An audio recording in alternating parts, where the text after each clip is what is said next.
Daniel Hayes slammed the armored SUV into reverse at 70 miles per hour, one hand on the wheel, the other shielding the woman screaming beside him while a fireball consumed the vehicle 30 feet ahead. Nobody saw it coming. Nobody except him. Because Daniel Hayes wasn't just a driver. And the men surrounding that mountain road were about to find out exactly what they had walked into. But here's the part nobody talks about. The real enemy wasn't outside that convoy. It was sitting in the front seat of the very first vehicle. Drop a comment with your city. I want to see how far this story travels. And if you're new here, subscribe. You won't want to miss what comes next. The morning Daniel Hayes showed up for work. 3 people laughed at him before he ever touched the steering wheel. He didn't say a word about it. That was the first thing Victor Langford noticed and immediately misread. Victor stood at the entrance of the Carter Global Technologies underground parking structure, a Bluetooth earpiece in his left ear, a coffee in his right hand, and the particular kind of confidence that comes not from competence, but from rank. He was the head of executive security for one of the largest defense technology companies in the country, and he wore that title like armor. Expensive suit. Polished shoes. The practiced stare of a man accustomed to intimidating people who made less money than him. When Daniel pulled in through the gate in his '09 Ford pickup, clean but unambiguously old, Victor didn't bother hiding his reaction. He leaned toward Marcus Webb, his second in command, and said loud enough to be heard, "They sent us that." Marcus smirked. "I'll go get him settled. Remind him where the gas tank is." The third laugh came from a junior security analyst near the elevator bank who caught the exchange and felt the social pressure to join in. Daniel heard all of it. He climbed out of his truck, a gray Carhartt jacket over a plain blue shirt, dark work pants, boots that had clearly logged thousands of miles. He was 43 years old with light brown hair that was going gray at the temples, and he moved with the kind of quiet economy of motion that some people mistake for timidity. He was not timid. He carried a single black duffel bag over one shoulder and walked toward the vehicle he'd been assigned, a black Cadillac Escalade ESV armor-plated with rear-facing cameras and a communication suite. He gave it one glance, then set his bag down on the concrete and began walking around the exterior. Victor watched this with visible annoyance. "Hayes." He said it like a question he already knew the answer to. "You're the temp driver." "Confirmed." "That's right." Daniel crouched beside the front right tire without looking up. "The briefing was emailed to you last night. You read it?" "Yes." "So you know this is a 5-vehicle convoy to a restricted federal facility in Montana. You know the route. You know the protocols." "I read the briefing." Victor waited as though expecting something more. Sir. A nervous clarification. Some signal of appropriate deference. He got nothing. Daniel was pressing gently on the tire wall, running 2 fingers along the rim. "What are you doing?" Victor asked. "Checking the vehicle." "Our mechanics checked it this morning." "I know." Daniel stood up and moved to the rear of the Escalade. "I'm checking it again." Victor's jaw tightened. "Hayes, I don't know who you've driven for before, but here we operate on a clear chain of command. You drive. You don't do security assessments. You don't give input on route selection. You don't talk to Ms. Carter unless she talks to you first. You hold the steering wheel. That's your job. Are we clear?" Daniel looked at him then for the first time directly. "We're clear," he said. His voice was even, unhurried, and something in his eyes made Victor shift his weight, though he would have denied it later. Daniel Hayes had been driving executive contracts for 3 years. Before that, before Emma, before the quiet apartment in Billings, before school pickups and parent-teacher conferences, and learning to cook because someone had to, he had been something else entirely. But he didn't talk about that. He had decided in a specific hotel room on a specific Tuesday night 8 years ago that he would not talk about it anymore. The decision came after he finished reading a letter from the Office of Professional Responsibility. It came after he'd stared at his own reflection in a bathroom mirror for 11 minutes. It came after he called his daughter's cell phone and heard her say, "Hi, Daddy," in the voice of a 6-year-old who had no idea that her father's entire world was being disassembled piece by piece. He hung up the phone, looked at the mirror again, and made a decision. He was going to be a father first. Everything else could wait. Everything else could stay waiting. So for 3 years he had driven. Clean record. No complaints. No incidents. He was reliable, quiet professional, and completely invisible, which was precisely what most executive clients preferred in a driver. He didn't ask questions, didn't offer opinions, didn't try to be anything other than the man with his hands on the wheel. Until this morning. Because this morning, 3 things had caught his attention in the 30 seconds between walking into the parking structure and crouching beside the first tire, and he was already doing the math on all of them. The first thing was the route. The briefing had specified Highway 287 north out of Helena, transitioning to a secondary road, designated Route 141, through the mountain corridor to the federal facility. Standard. Efficient. Logical.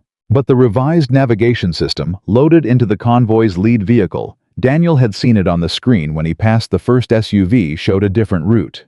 An alternate that curved 23 miles west through an area Daniel knew from a different life as terrain, with limited aerial observation, and exactly 2 viable points of ingress and egress. Someone had updated the navigation without documenting the change. That wasn't an accident. Navigation updates in federal adjacent convoys required multi-step authorization. You didn't change a route by typing it into a GPS. The second thing was the communication array. He'd spotted it when he walked behind the convoy's third vehicle, a support unit that housed the backup communications equipment. The antenna housing on the roof was secured with a panel lock. That lock should have had a red indicator light showing the system was active and armed. The light was off.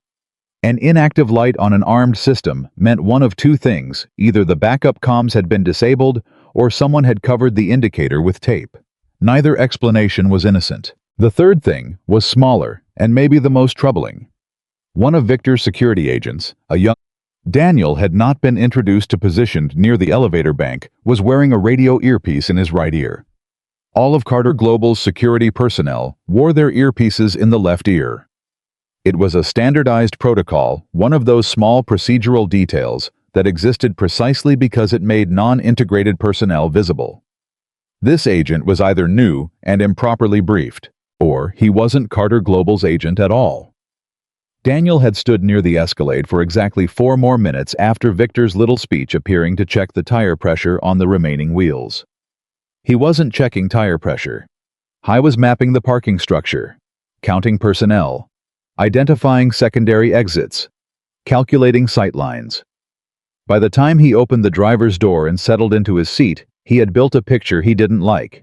He sat with it. He told himself it might be nothing, that he was doing what he had promised himself he would stop doing, reading threat patterns into ordinary environments, attributing malice to negligence, letting the professional past contaminate the civilian present.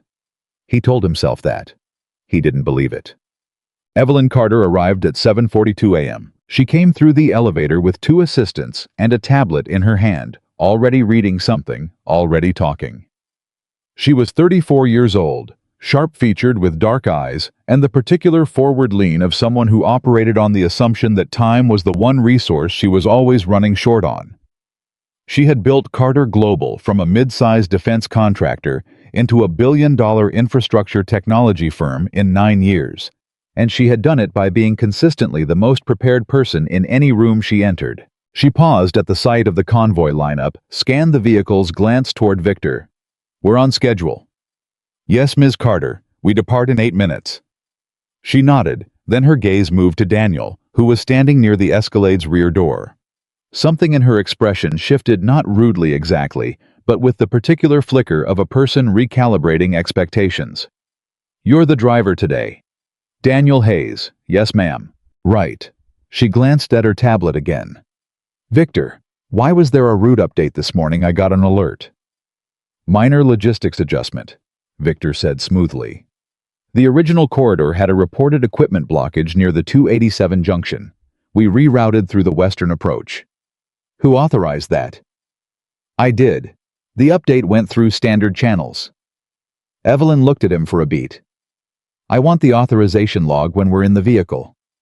"Of course." She turned toward this Escalade, and Daniel opened the rear door. As she moved to step inside, she paused again. Looked at him more directly this time. "Have we met before?" she asked. Daniel shook his head. "No, ma'am." She studied him for another second, the way she studied things systematically, like she was committing details to a file, and then she got in. Daniel closed the door. He walked around to the driver's seat, and as he settled behind the wheel and adjusted the mirrors, he heard her voice from the back. "Victor, I want 2 things checked before we move. The backup comm array on Vehicle 3 and the authorization documentation on that route change." Victor's voice crackled through the vehicle intercom. "Already handled." "I didn't ask if it was handled. I asked you to check it." A pause. "Copy." Daniel looked in the rearview mirror. Evelyn Carter was already back on her tablet reading. But for just a moment, one unguarded second, she'd been watching the back of his head in the mirror. He said nothing. He put the vehicle in drive. They were 22 minutes outside Helena when Daniel felt it. Not saw it, not heard it, felt it. There is a specific quality to the silence that precedes coordinated violence. It is different from ordinary road silence. It has a density to it, a held breath quality, and if you have been trained to recognize it, really trained, not classroom trained, your body registers it before your brain can articulate why. Daniel's body registered it at mile marker 41. He kept his speed even. His hands stayed loose on the wheel. His face, if Evelyn had been watching it, showed nothing. Internally, he was running a different calculation. The convoy was stretched across approximately 200 yards of 2-lane mountain road. Lead SUV ahead, then a gap, then Daniel's vehicle with Evelyn, then 2 trailing security vehicles. The road had narrowed here, walls of rock on the left, a significant drop on the right. Trees above. No shoulders. No turnouts. Textbook choke point. The construction barrier appeared around a bend, orange and white sawhorses across the right lane, a flagger in a yellow vest, waving them left onto a narrower access road. The lead vehicle began to slow. Daniel didn't slow. He reached for the vehicle intercom and said quietly, "Victor, don't take that turn off." Victor's voice came back immediately, sharp with irritation. "Hayes, you drive, I navigate, follow the lead." That barrier wasn't on any route documentation. It's not on the updated nav either. "Victor, back off, Hayes." Daniel watched the lead vehicle ease left onto the access road. He pressed the intercom again. "Ms. Carter." Evelyn looked up from her tablet. For the first time since they'd left Helena, she gave him her full attention. "What is it?" "I need you to slide down in your seat. Lean toward the center console, right now." She stared at him. "Excuse me." "Please, ma'am, now." Something in his voice stopped her. Later, she would struggle to explain what it was. Not urgent. She'd dealt with urgent people before. It was something behind the urgency. A flatness. The tone of someone who was not reacting to a situation, but managing one. She leaned toward the center console. Daniel pressed the intercom. "All vehicles, this is the primary driver. Stop the convoy. Stop right now. This is not a drill." Victor's voice exploded through the comm. "Hayes, stand down. Do not." The lead vehicle disappeared around the bend. 3 seconds later, the mountain shook. The explosion was close enough that Daniel felt the pressure wave through the vehicle's frame, a deep physical concussion that hit the windshield and the doors simultaneously. Evelyn's cry was involuntary, sharp cut off when she realized what she was doing. The trailing vehicles behind them braked hard. Somewhere to the left, rock crumbled from the slope. And then the gunfire started. Not panicked, not random. Coordinated. 2 positions, northeast and southwest. Overlapping fields of fire designed to neutralize the trailing security vehicles while leaving the primary transport, the Escalade, carrying Evelyn, intact. They didn't want her dead. They wanted her contained. Daniel understood this in the first 4 seconds of gunfire, and the understanding changed his response entirely. If they wanted her dead, he'd be driving through the ambush at speed, taking the collision risk over the firepower risk. But they wanted containment, which meant they were going to try to stop the vehicle, not destroy it, which meant he had a window. He was already moving. "Get flat on the seat. he said to Evelyn, with the same flat calm that had stopped her from arguing 40 seconds ago. "Arms over your head. Don't move until I tell you." "What are you doing, Ms. Carter?" He met her eyes in the rear-view mirror. "Just for 1 second. Trust me." She went flat. Daniel yanked the wheel. What happened in the next 6 minutes? The lead analyst of the FBI's Critical Incident Response Group would later describe in his report as a level of situational management inconsistent with the training and professional history of a civilian contract driver. The analyst was right. It was inconsistent with that training. It was entirely consistent with a different kind. Daniel reversed the Escalade, hard and fast, using the road's narrow width to his advantage, too narrow for any of the attack vehicles to flank him immediately. He could hear the trailing security vehicles. 2 of them had stopped their doors opening, personnel scrambling. This told him his secondary protection units were either untrained for this specific scenario or operating on conflicting orders. Either way, they were going to be a liability. He came out of the reverse with a sharp 3-point turn that would have seemed impossible in a vehicle that size, using the rock wall on one side as a visual reference and the drop-off edge on the other as a hard limit. And then he was facing back the way they'd come. 2 things blocked that route. A black pickup had pulled across the road approximately 60 yards back, exactly where he'd calculated a secondary block would be positioned, if this was a professional operation, and it was a professional operation. And beside the truck, 2 figures in tactical gear were already moving toward the road. Daniel assessed the gap between the truck's bumper and the rock wall on the left. 42 inches. The Escalade's width fully mirrored 84 inches. He hit the intercom. "All security personnel, northeast slope, 2 figures in tactical gear at the 60-yard mark. I need attention on the slope above them, not the figures themselves. There's a third up there." One of the trailing security agents, a woman named Torres, though. Daniel didn't know her name yet, responded immediately. "I see him. On the slope, second outcropping from the tree line. Keep eyes on him. He's a spotter. He's talking to someone. I need to know the second he moves." "Copy." Victor's voice cut in. It was different now. The smooth authority was gone. Something had replaced it, not panic exactly. Something tighter, more careful. "Hayes, stand down. We have a protocol for this scenario. My team handles it." Daniel ignored him. To Evelyn, flat on the rear seat. "Are you hurt?" "No." Her voice was controlled. Barely. "No, I'm not hurt." "Good. I need you to stay exactly where you are for approximately 3 more minutes. Then I'm going to ask you to move, and you're going to need to move fast. Can you do that?" A pause. "Yes." "Good." He keyed the intercom again. "Torres, when the spotter moves, tell me immediately." "He's moving," she said. "Northeast downslope toward a..." "Got him." Daniel had already seen it.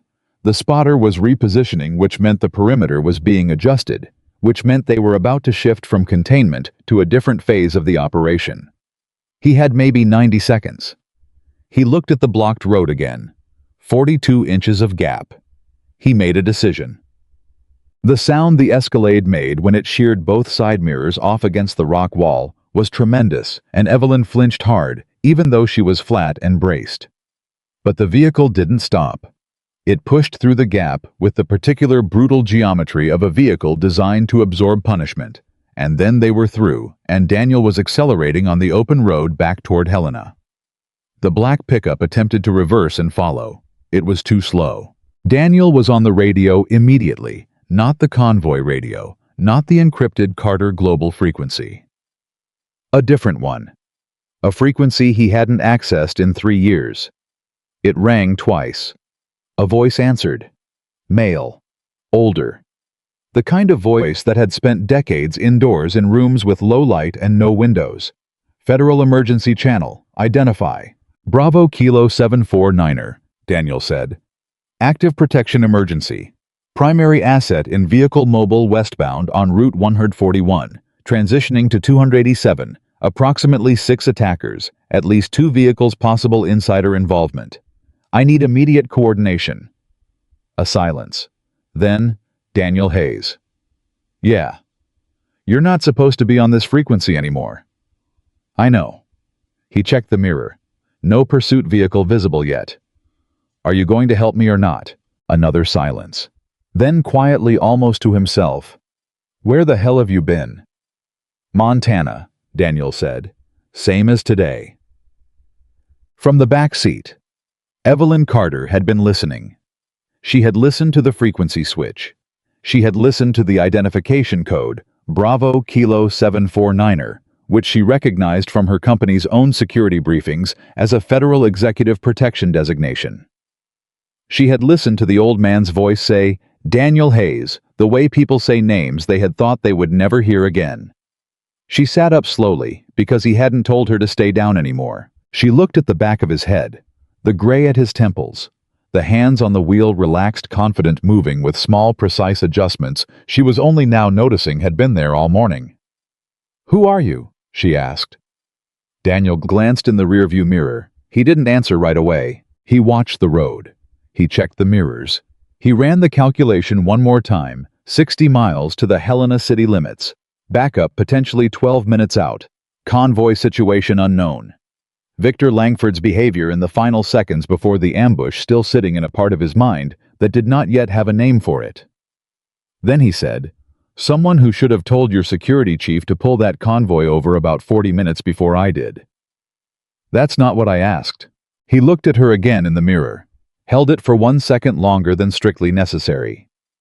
No, he agreed. It isn't.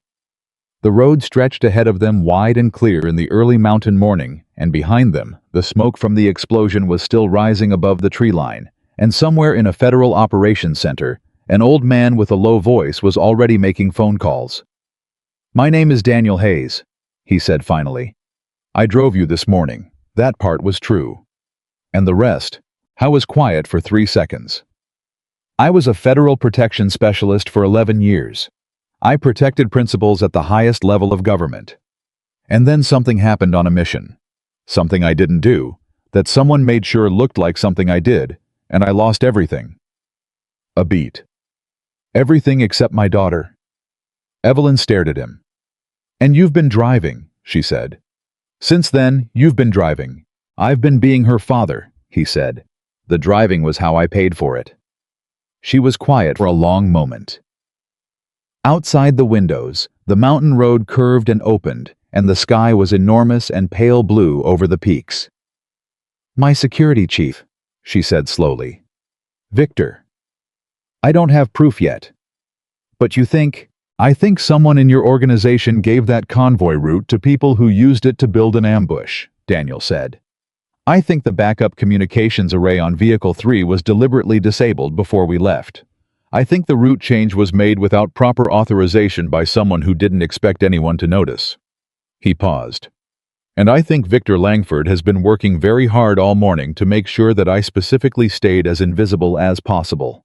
Evelyn's jaw was tight. Why you specifically? Daniel's eyes in the mirror were calm and certain and tired in a way that had nothing to do with sleep. Because someone knew who I was, he said. And knew what I'd be able to see. The road opened ahead of them.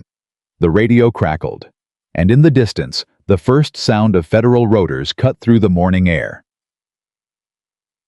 Emma Hayes was 14 years old, and she was in second-period geometry when her phone vibrated against her thigh with the text from her father's emergency contact protocol, a specific combination of emojis she'd memorized at age 9 and hoped she would never see.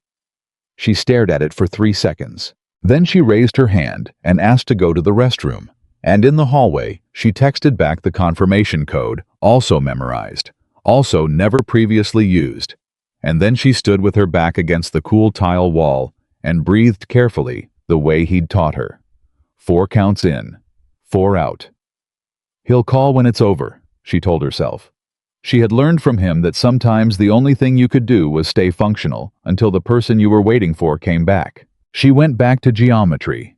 She did not hear a single word the teacher said. Back on Route 287, heading west toward Helena. Daniel Hayes drove with one hand on the wheel and the other resting on the door, and Evelyn Carter sat in the back seat watching him and thinking about everything she had assumed when he stepped out of that old pickup truck this morning. She thought about Victor's joke. "You're here to hold the steering wheel." She thought about the way Daniel had checked the vehicles while everyone else was getting coffee and running through the social performance of convoy preparation. The way he'd crouched by the tires, not because he needed to check the tires, but because crouching gave him a different viewing angle on the people around him. She thought about the word invisible. How much work it must have taken for a man with that kind of training and that kind of mind to become invisible. How much he must have needed to. She thought about his daughter. She didn't ask any more questions yet. She had a great many questions, and she was not a person who left questions unasked for long. But right now, watching the road unfold ahead of them and listening to Daniel run quiet communications with the federal response team that was apparently improbably already mobilizing, she let herself sit with the strangeness of the morning. She had almost died on a mountain road. She had been saved by a man she'd dismissed in 30 seconds, and the person most likely responsible was someone she had trusted with her life for 2 years. The rotors grew louder overhead. Daniel's voice into the radio was steady and specific. 2 confirmed attack vehicles, 1 disabled at the choke point, 1 last seen mobile on Route 141, heading northeast. At least 6 personnel tactical gear communication equipment suggesting external coordination. The primary asset is secure. I have possible insider identification pending confirmation. He paused, glanced in the mirror. But I want to talk to your people directly before I put a name on it. The radio voice said, ETA on ground team 7 minutes. Hold position when you reach the 287 junction. Copy. He pulled the radio down. Evelyn leaned forward slightly in her seat. The person you think is responsible, she said. You're not going to tell them yet, before you tell me. He looked at her in the mirror. I'm going to tell you both at the same time, he said. In front of witnesses. She absorbed that. You don't trust me either, she said. I trust that you almost died today, he said. That's a start. It wasn't the answer she expected. It was, she realized, a fairer answer than the one she would have given in his position. She sat back. She thought about the way he'd said, trust me when the gunfire started, not as a plea, not as a command, but as something in between. She had trusted him. She still wasn't entirely sure why. But she was alive. And somewhere behind them, on a burned-out stretch of mountain road, the answer to why was still waiting to be dug out of the smoke. The federal coordination came in waves. First, the helicopters, 2 of them passing overhead in the direction of the ambush site. Then the radio confirmation that Route 141 was being sealed at both access points. Then a terse exchange between Daniel and someone identified only as command, that Evelyn listened to carefully and understood about 60% of which was 60% more than she would have expected. He knew these procedures from the inside, not from a manual, from doing them. She was still turning that over when he pulled the Escalade to a stop at the junction of routes 141 and 287, and 3 black vehicles she did not recognize came around the curve from the Helena direction. Federal plates. No markings. Daniel put the car in park. He sat for a moment with both hands on the wheel. Then he turned. Actually turned all the way around in the driver's seat, which she had not expected, and looked at her directly for the first time without a mirror between them. He looked tired, not frightened, not shaken, just tired in the way of someone who has been carrying something for a very long time and has just in the last 40 minutes been reminded of exactly how heavy it is. Ms. Carter, he said, I'm going to need you to do something for me. She looked at him. In the next few minutes, a lot of people are going to tell you a lot of things. Some of them will be true. Some of them won't be. He held her gaze. What I just told you about the route, about the communications array, about the agent with the wrong earpiece. All of that is in my head right now, and I need you to hold on to it, because once I step out of this vehicle, there are going to be people who would prefer that certain parts of this morning stayed unclear. She felt the particular clarity that comes after the adrenaline drops. You're worried they'll manage the narrative, she said. I've seen it happen before, he said. She held his gaze. Tell me about the earpiece, she said. Specifically. he told her. And then he told her 3 other things. Small, precise observational details that she committed to memory with the same efficiency she applied to quarterly earnings briefings. The federal vehicles had stopped outside. Doors were opening. "Okay," she said. He turned back to the wheel. She watched his shoulders settle, not stiffen, settle the adjustment of a person returning to a role they'd stepped away from years ago and finding despite everything that it still fit. "Mr. Hayes," she said. He looked back. "Thank you," she said. He nodded once and stepped out into the mountain morning to do what he had spent years trying to stop being the person who did. The first federal agent out of the vehicle was a woman named Reyes. She moved fast, hand already on her sidearm, eyes sweeping the Escalade before she'd taken 3 steps. Behind her came 2 more agents in tactical vests and a 4th in a suit, older, gray-haired, the kind of man who didn't need to move fast because everyone around him moved faster on his behalf. Daniel was already standing outside the Escalade when they reached him. The man in the suit stopped 6 feet away. He looked at Daniel for a long moment without saying anything. Then he said, "You look terrible." "Good morning to you too, Harlan," Daniel said. Harlan Cross had been the deputy director of the Federal Executive Protection Division for 19 years. He was 61 years old, built like a man who had once been athletic and had since simply become dense, and he had the particular stillness of someone who had spent decades in rooms where the wrong word could end a career or a life. He and Daniel Hayes had not spoken in 3 years. Before that, they had spoken nearly every day for 11. He extended his hand. Daniel took it. "How many?" Harlan asked. 6 confirmed on the road, possibly more coordinating off-site. 2 vehicles, 1 burned at the explosion point, 1 mobile last heading northeast. Daniel paused. "The lead SUV, the driver and the 2 agents in it. I don't know their status." Harlan's expression didn't change, but something behind his eyes did. "We've got units at the site. We'll know in 10 minutes. He looked past Daniel's shoulder at the Escalade. "The principal. Uninjured. And she knows. She knows enough," Daniel said. "The rest she's going to find out in the next hour whether we want her to or not, so I'd rather she hear it clearly than in pieces." Harlan studied him. "You haven't changed." "You say that like it's a compliment. It isn't." But the way he said it suggested it might have been. He turned to Agent Reyes. "Get the principal secured in Vehicle 2. Comfortable. Water.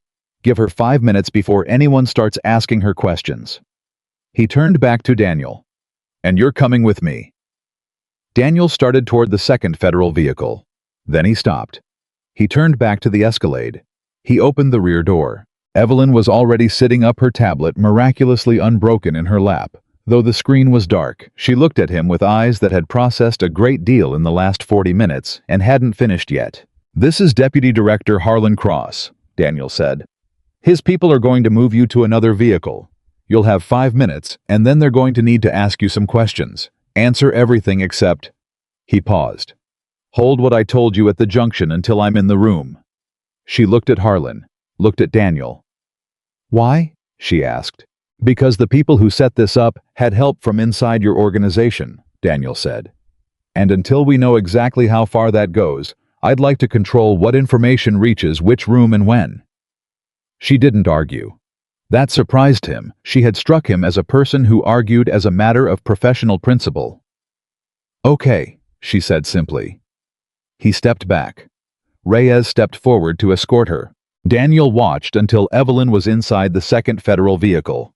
Then he turned to find Harlan Cross already 10 feet away, walking toward the lead vehicle, not waiting. Daniel followed. That was the rhythm of working with Harlan. You followed, and you caught up, and somewhere in the catching up, the real conversation happened. "Talk to me," Harlan said without turning around.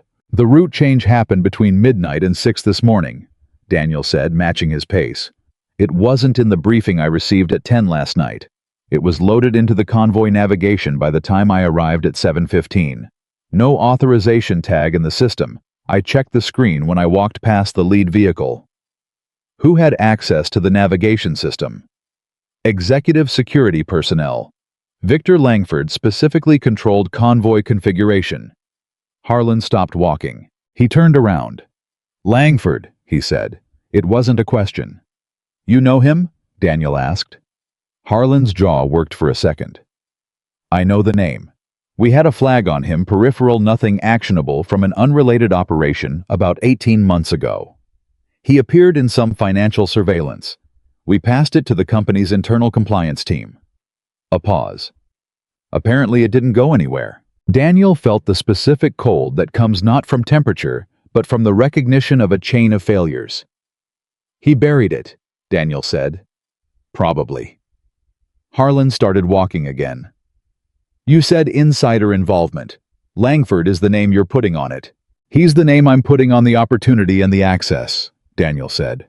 I can't tell you who he was selling to yet, but someone paid a lot of money to stop this convoy in a very specific way. They didn't want Evelyn Carter dead. They wanted her stopped and isolated. That tells me this is about the federal contract, the technology project she was traveling to finalize. Harlan was quiet for 3 steps. The Sentinel system, he said. Daniel looked at him.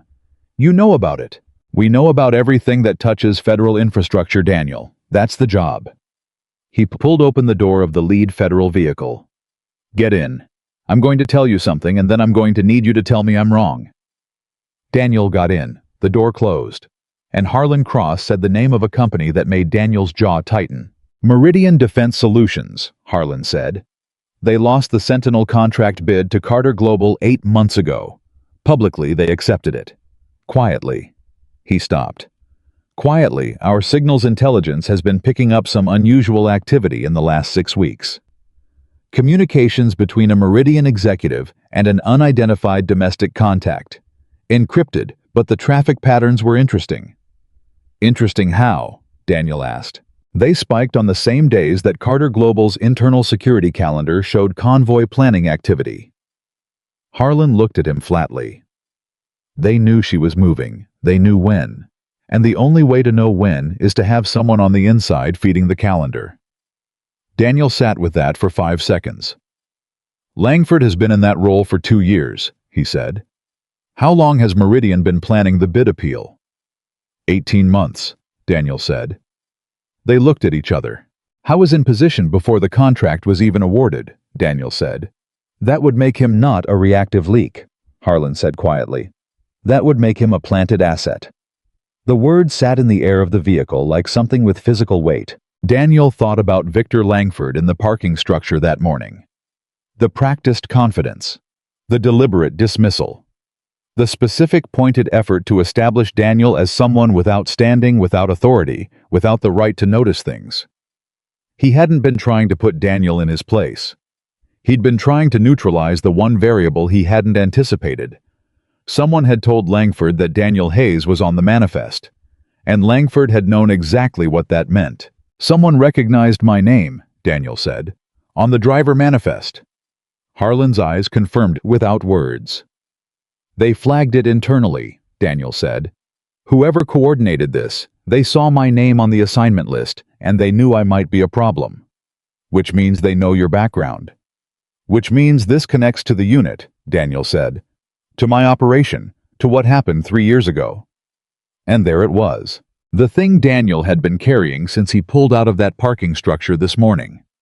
The thing that had been sitting in the back of his mind like a weight he didn't want to name. This wasn't just about Evelyn Carter. This wasn't just about a technology contract. This circled back to the mission that had ended his career. To the failure that had been attributed to him. To the file that still existed in a federal record system with his name on the wrong side of a conclusion. Who else knew I was on the manifest? He asked. That's the right question, Harlan said. Harlan. I'm working on it. Who else knew? Harlan Cross, who had spent 19 years being the most controlled man in any room he entered, looked out the window at the mountain road and said nothing for 4 seconds. 4 seconds was a long time for Harlan. 3 people in the logistics chain had access to the full driver manifest, he finally said. We're pulling communication records now. 3 people, Danielle repeated. From the unit, former unit. 1 active, 2 transitioned to private sector. Daniel closed his eyes for exactly 1 second. He opened them. "Tell me you've already started the sequestration process on whoever that active person is," he said.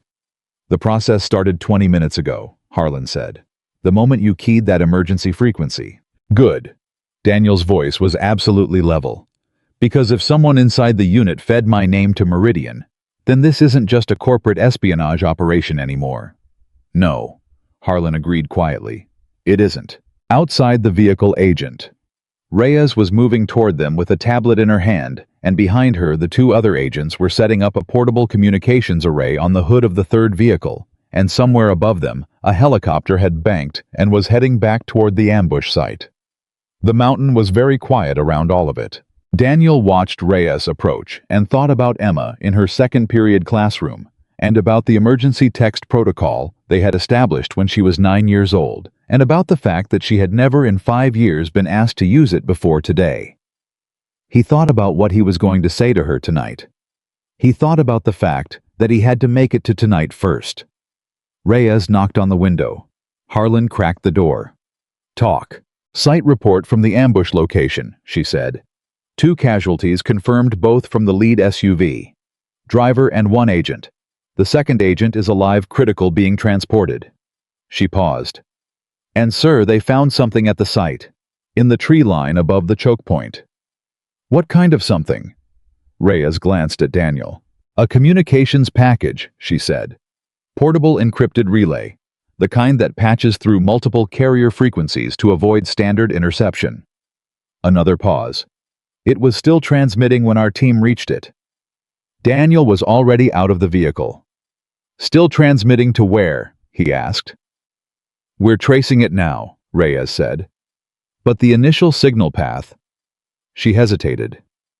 "Agent Reyes," Daniel said quietly. "Where was it transmitting to?" She looked at him steadily. "The preliminary trace puts the endpoint in Helena. Specifically," she checked her tablet, "an address registered to a property management company. The same company that per county records maintains the corporate housing account for Carter Global executive personnel." The silence lasted about 2 seconds. Then Daniel turned back to the vehicle and said to Harlan, "Where is Victor Langford right now?" Harlan was already on his phone. He spoke 2 sentences, listened, and his expression shifted into something that wasn't quite anger and wasn't quite alarm. It was the expression of someone who has been tracking a threat carefully for some time and has just watched it move faster than anticipated. He lowered the phone. "Langford," he said, "is not at the ambush site. He's not responding to unit radio. His last confirmed position—" He stopped. "Harlan. His last confirmed position was a turnout on Route 141, approximately 4 minutes before the explosion."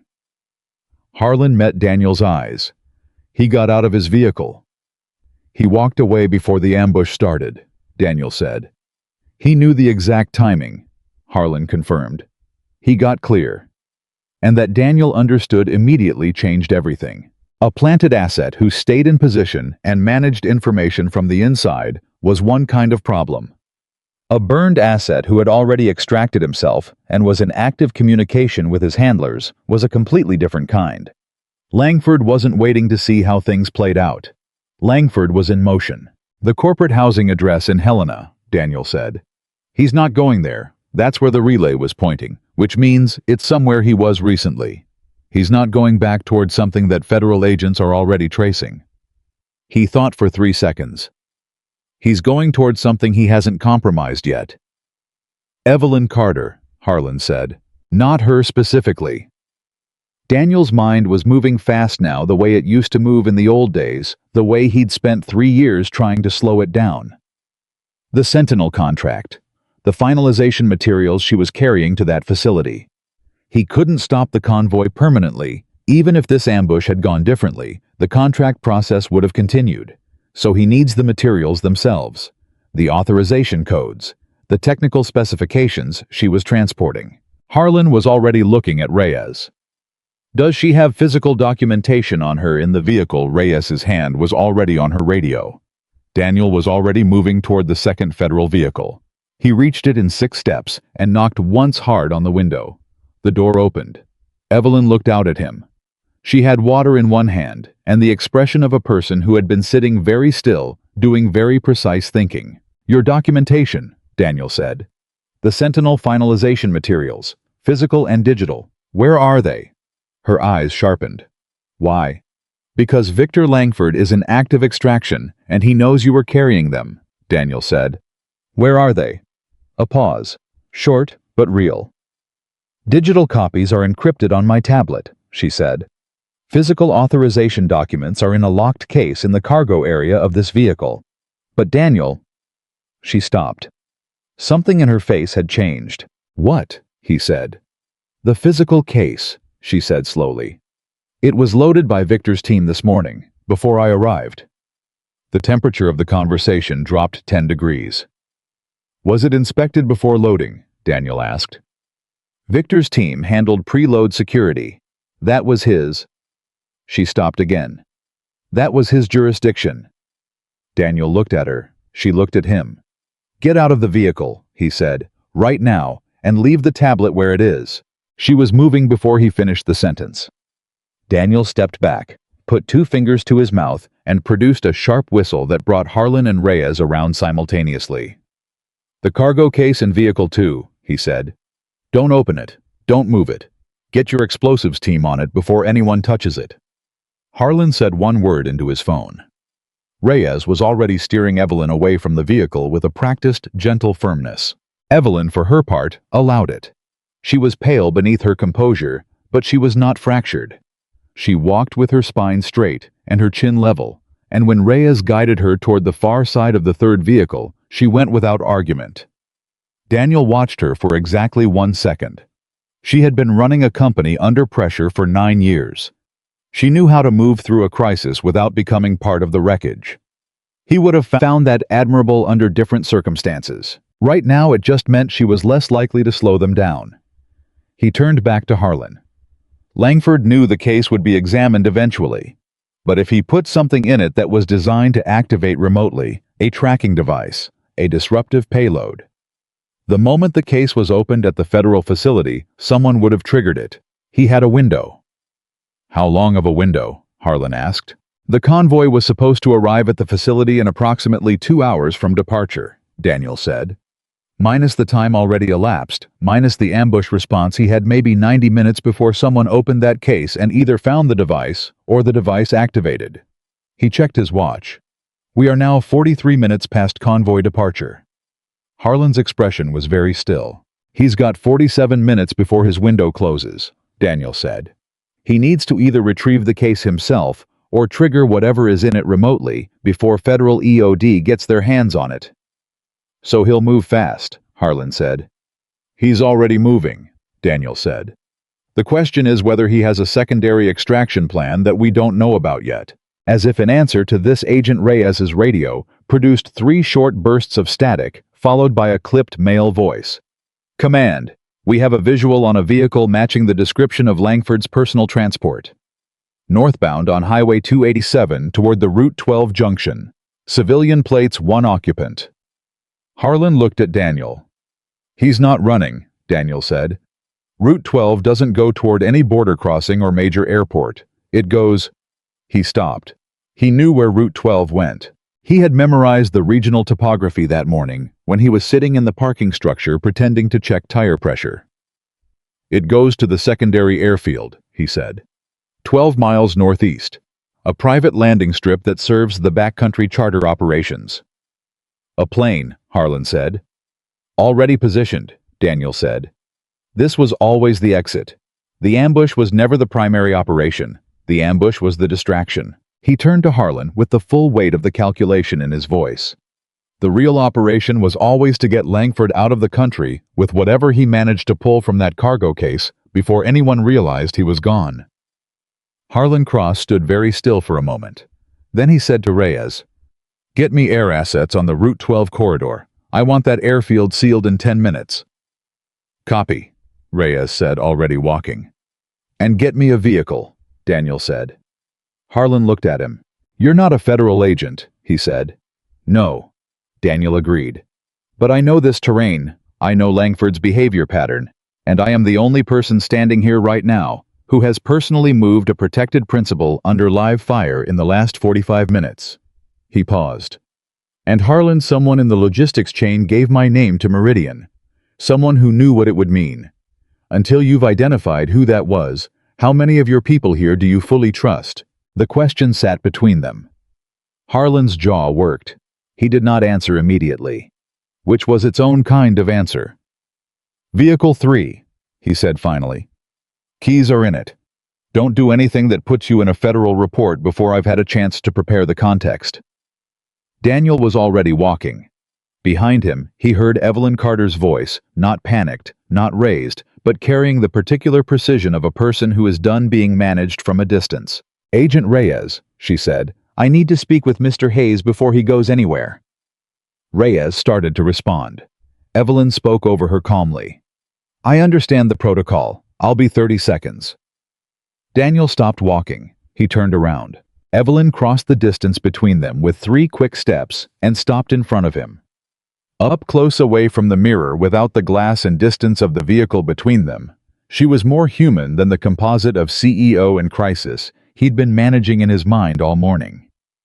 There were things behind her eyes that hadn't been there at 7:42 in the parking structure. The cargo case, she said quietly. The physical documents in it. There's something you should know. He waited. There's a secondary authentication layer on the Sentinel contract, she said. It's not in any documentation Victor's team would have had access to. It's a biometric authorization that only I can complete.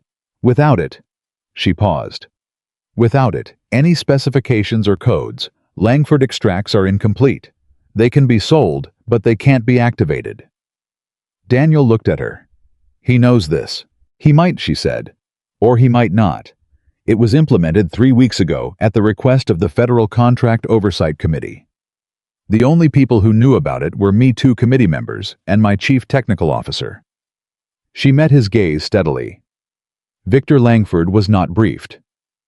So whatever he has, Daniel said slowly, or thinks he has, it's incomplete. It's worthless without me, she confirmed. Daniel thought about this for 2 seconds. That changes his calculus, he said. If he finds out, and whoever he's working for will figure it out the moment they examine what he's bringing them, then you become the asset he still needs. Her expression confirmed she had already reached this conclusion. He'll come back for me, she said. Or he'll never leave in the first place, Daniel said. He might already know. He might have known since the secondary authentication was implemented and been waiting to see if it changed the extraction plan. He looked at her for a moment. Why are you telling me this? He asked. She didn't hesitate. Because you're the only person here this morning who hasn't tried to manage what I know, she said. You've told me the truth at every point, even when it was inconvenient, even when it made your own position more complicated. She paused. I thought you should have complete information before you go after him. Daniel held her gaze. He thought about Emma, about 4 counts in and 4 counts out, about the functional person who waits for the person they love to come back. Get inside a vehicle and stay there, he said. Don't come out for anyone except Harlan Cross personally. Not Reyes. Not anyone else on this team that Harlan hasn't specifically cleared in your presence. She nodded. He started to turn. Mr. Hayes, she said. He looked back. Her expression had something in it that hadn't been there this morning. Something that wasn't executive authority or professional calculation. Something closer to what people actually look like when they've been close to dying and know it. Come back, she said. It wasn't a command. It wasn't quite a request. It was something in between. Daniel Hayes turned toward Vehicle 3 and the mountain road and the 12 miles between here and an airfield where a man who had tried to orchestrate the worst morning of several people's lives was about to find out what happened when the wrong variable showed up on your manifest. He got in the vehicle. He put it in drive. He thought about Emma one more time. 4 counts in. He pulled onto the road. 4 counts out. The engine opened up, and the mountain fell away behind him, and ahead, the sky was enormous and clear and full of exactly the kind of light that makes distances look shorter than they are. He drove. The road to the airfield was 12 miles of 2-lane mountain highway that Daniel had studied on a map for approximately 4 minutes that morning, which was 4 minutes longer than anyone else in the convoy had spent thinking about it. He drove fast, but not reckless.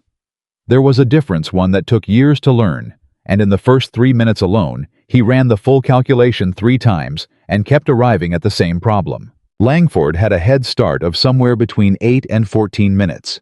At normal speed, that put him at the airfield already, which meant either the plane was gone or Langford was waiting for something.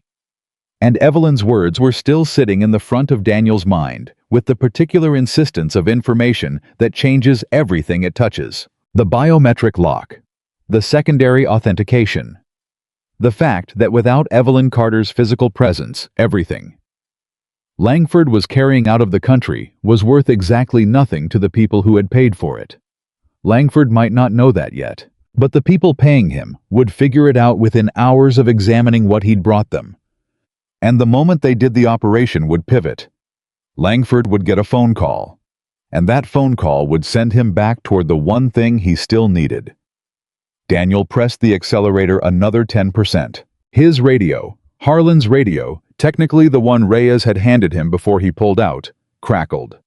Harlan's voice came through flat and steady. Air asset is 6 minutes from the airfield. I've got ground units coming from the Helena field office, but they're 18 minutes out minimum. You're going to get there first. I know, Daniel said. Daniel.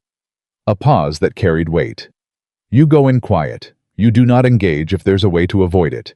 You hold position and you wait for backup. I hear you. That wasn't a suggestion. I know what it was, Daniel said. Harlan has your team identified who on the logistics chain flagged my name to Meridian. A silence that lasted slightly too long. We're working on it. Harlan. There are 3 people with access to that manifest, Daniel. I told you. We're running them now. What about Cavendish? Daniel asked. The silence this time was different, heavier. Thomas Cavendish had been the assistant deputy director of the protection unit 3 years ago. He had been the man who signed the final report on the mission that ended Daniel's career. He had been in the professional language of federal review processes. The person who made the determination that the failure had originated with the on-ground protection specialist, which was Daniel, rather than with the mission planning team, which Cavendish had led. Daniel had never been able to prove Cavendish was wrong.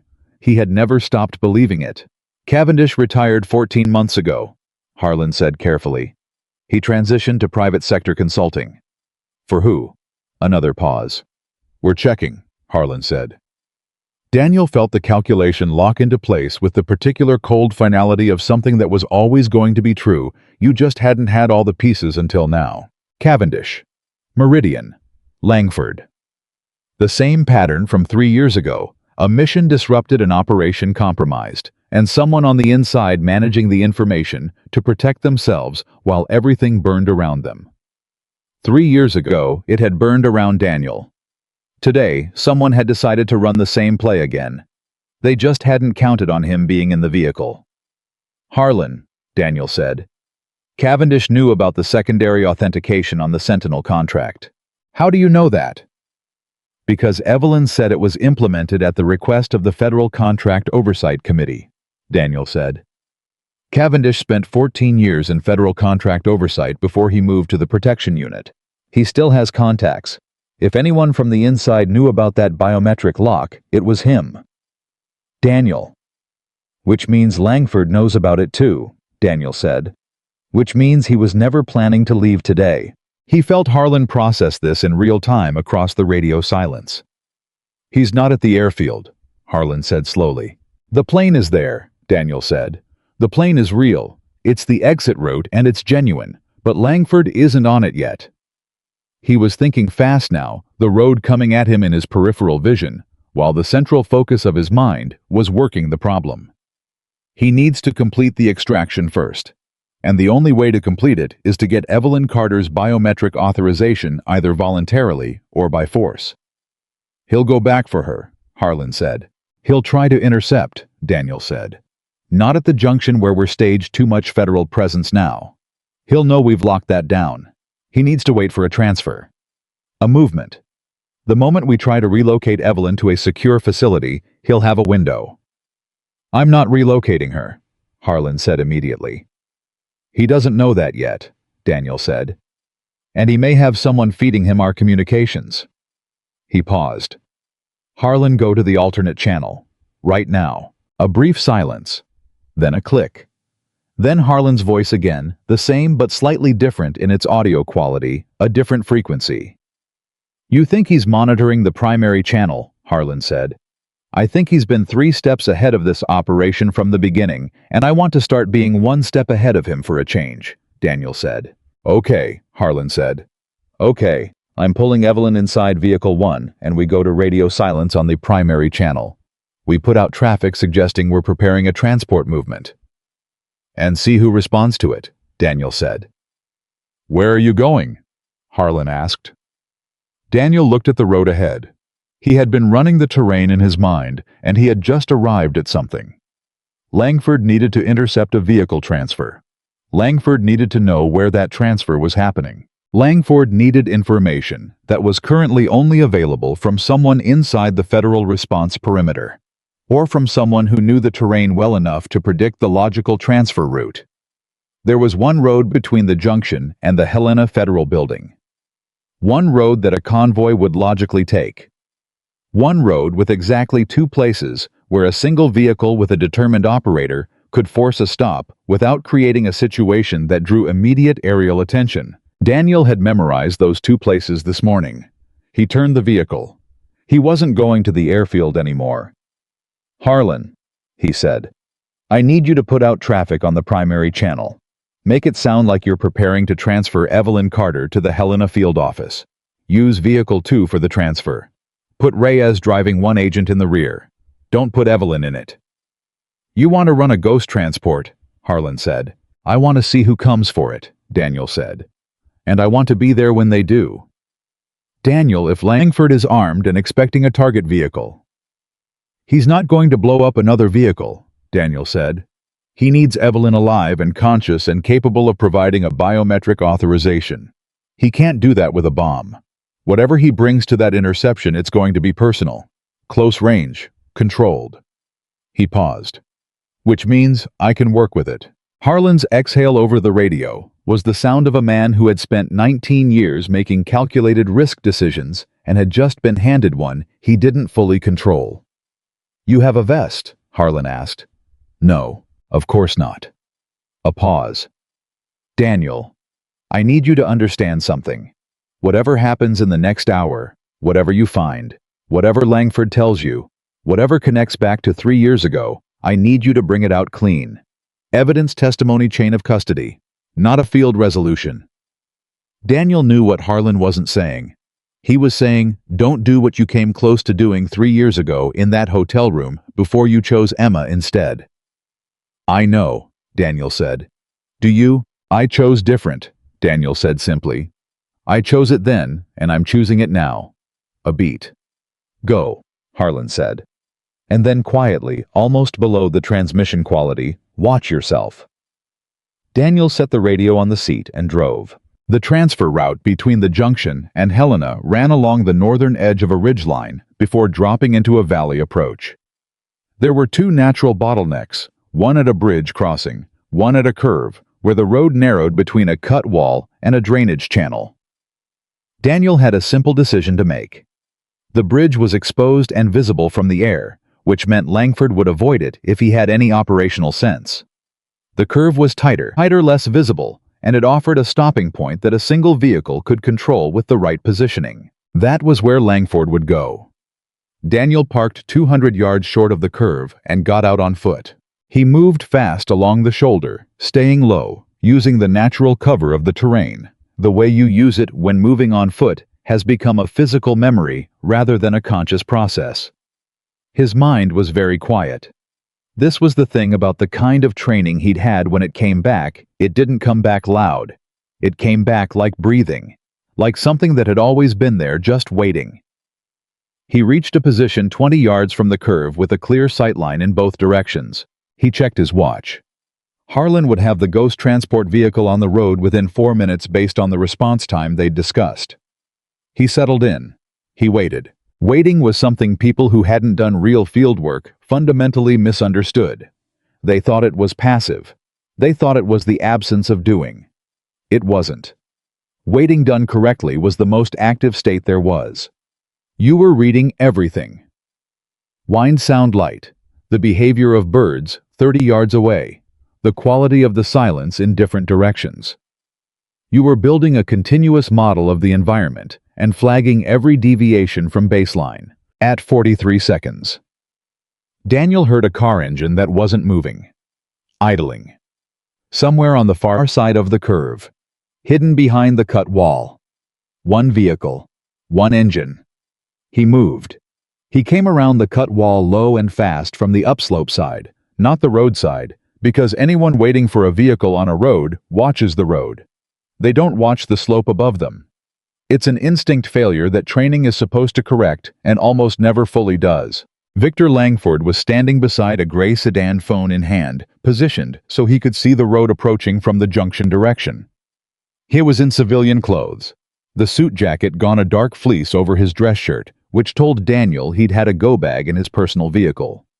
He was armed, a handgun holstered at his right hip, and he was alone. Alone was either confidence or desperation. Daniel assessed this in approximately 1 second. Then he stepped out from the slope and said, "Put the phone down, Victor." Langford spun. To his credit, he was fast. Faster than Daniel expected. The phone hit the ground, and his hand was moving toward the holstered weapon in a single fluid motion that spoke to real training somewhere in his background. But Daniel was already inside the distance where the gun mattered. He caught Langford's wrist before the weapon cleared the holster, rotated with a specific leverage that anyone who had spent 3 weeks in federal physical training would recognize, and Langford went to one knee on the road surface with his arm at the precise angle where further resistance would break something significant. The gun skittered away. Langford made a sound that was part pain, part fury. "Don't," Daniel said simply. Langford stopped moving. The whole thing had taken 4 seconds. They stayed like that for a moment. Langford on one knee, Daniel behind him, the pressure on his arm communicating everything that needed communicating, and the mountain was very quiet around them. "You're not a driver," Langford said. His voice was ragged with pain and effort and something else. Something Daniel recognized after a moment as genuine shock. "No," Daniel agreed. "Who sent you?" "Nobody sent me," Daniel said. "I was on the manifest. You know that. You're the one who flagged it." A pause. "Hayes," Langford said, like he was confirming something. "You knew my name meant the operation was compromised," Daniel said. "That's why you spent the morning making sure I was invisible, making sure nobody listened to me, making sure that when I noticed the route change and the comm array, I looked like a paranoid temp driver instead of someone who actually knew what he was looking at." "You were supposed to just drive," Langford said through his teeth. "That was always your mistake," Daniel said, thinking that what someone does is what they are. He had his knee on Langford's back now, keeping the pressure even, not punitive, controlled. He could hear the distant sound of the ghost transport vehicle on the road, still a minute or two out. He needed information before that vehicle arrived, and this became a formal federal scene. "Cavendish," Daniel said. "How long has he been with Meridian?" Langford laughed. It was a short, ugly sound. "You figured that out," he said. "Of course you did." "How long?" 11 months officially, Langford said. "But the relationship goes back further. You know how it works, Hayes. The consulting work starts before the retirement papers are filed. Meridian needed someone who understood federal contract mechanics from the inside. Someone who could identify vulnerabilities in the Sentinel bid process. And they needed someone in Carter Global's security infrastructure," Daniel said. "I was always going to be the inside man on this operation," Langford said. "Cavendish recruited me 14 months ago, before the Sentinel contract was even awarded. The plan was long-term. And when Carter Global won the bid," Daniel said, "the plan became about the technology itself, not the contract, the technology. The Sentinel system is worth $30 billion over 10 years, Langford said. The contract is just a piece of paper. The system itself, the architecture, the specifications, the authentication infrastructure, that's what Meridian wants. That's what they paid for." "Paid you," Daniel said. "A beat." "Among other considerations," Langford said. Daniel pressed his knee in slightly. "What other considerations?" "The operation 3 years ago," Langford said, and his voice had changed. It had become something more careful, something calibrated. Daniel felt the cold come back. "What about it?" he said. "Cavendish told me about you," Langford said. "Before I even met you this morning.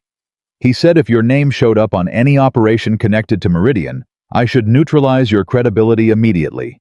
Make sure no one took you seriously." A pause. "He was very specific about that, because he knows I've been looking for evidence that he falsified the mission report," Daniel said. Langford didn't answer, which was its own answer. "The incident 3 years ago," Daniel said. "The principal protection failure. The report that concluded the error originated with the on-ground specialist." His voice was level. Had to be level. "Cavendish wrote that report." "Cavendish managed that report," Langford said slowly. "There's a difference." "Tell me the difference." Another pause. Longer this time. Daniel could hear the transport vehicle getting closer on the road. "The mission failure 3 years ago wasn't yours," Langford said. "The route compromise on that operation, it was the same kind of play as today. Insider leak communication disruption, planned interception. And the person who sold the route information to the opposition was inside the unit." Daniel's grip didn't change. His position didn't change. But something inside him that had been wound very tight for 3 years shifted. "Who?" he said. "Someone Cavendish protected," Langford said. "Someone who is now a mid-level federal official in the Infrastructure Oversight Department and who has been feeding Meridian regulatory intelligence for the last 2 years." "A name," Daniel said. "Reynolds," Langford said. "Caroline Reynolds. She was a logistics coordinator in the unit. She burned the route 3 years ago, and Cavendish redirected the investigation toward you because you were the on-ground specialist, and the evidence was easier to shape that way." Daniel sat with this for 2 seconds. He thought about the hotel room, the letter, the mirror, Emma's voice on the phone saying, "Hi, Daddy." I thought about 3 years of driving, 3 years of being invisible, 3 years of Emma growing up without her father being the person he actually was. "Is Reynolds still active?" he said. "She's been feeding Meridian intelligence for 2 years, Langford said. "Cavendish manages the relationship. She doesn't know I know about her." The transport vehicle came around the far bend and slowed when the driver saw the gray sedan and the 2 figures on the road. Daniel looked up. It was Reyes behind the wheel. She was already out of the vehicle before it fully stopped, hand on her weapon, reading the scene with the quick professionalism of someone good at her job. "Clear," she called. "Clear," Daniel said. She lowered her hand, but didn't relax entirely. She never fully relaxed. Daniel appreciated that. He looked down at Langford. "Victor," he said, "I'm going to help you up now. And you're going to walk to Agent Reyes's vehicle, and you're going to sit in it, and you're going to say everything you just told me on record.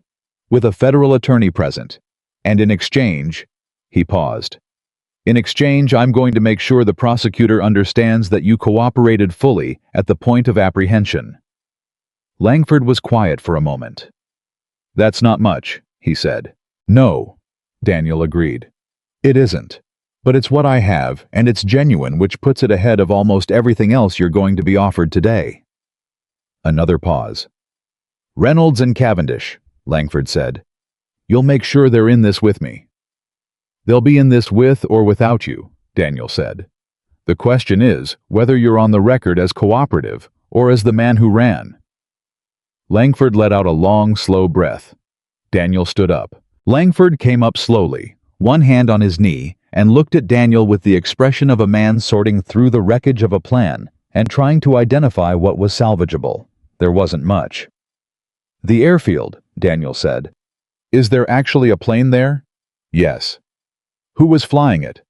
"A charter pilot. He doesn't know what the cargo was supposed to be.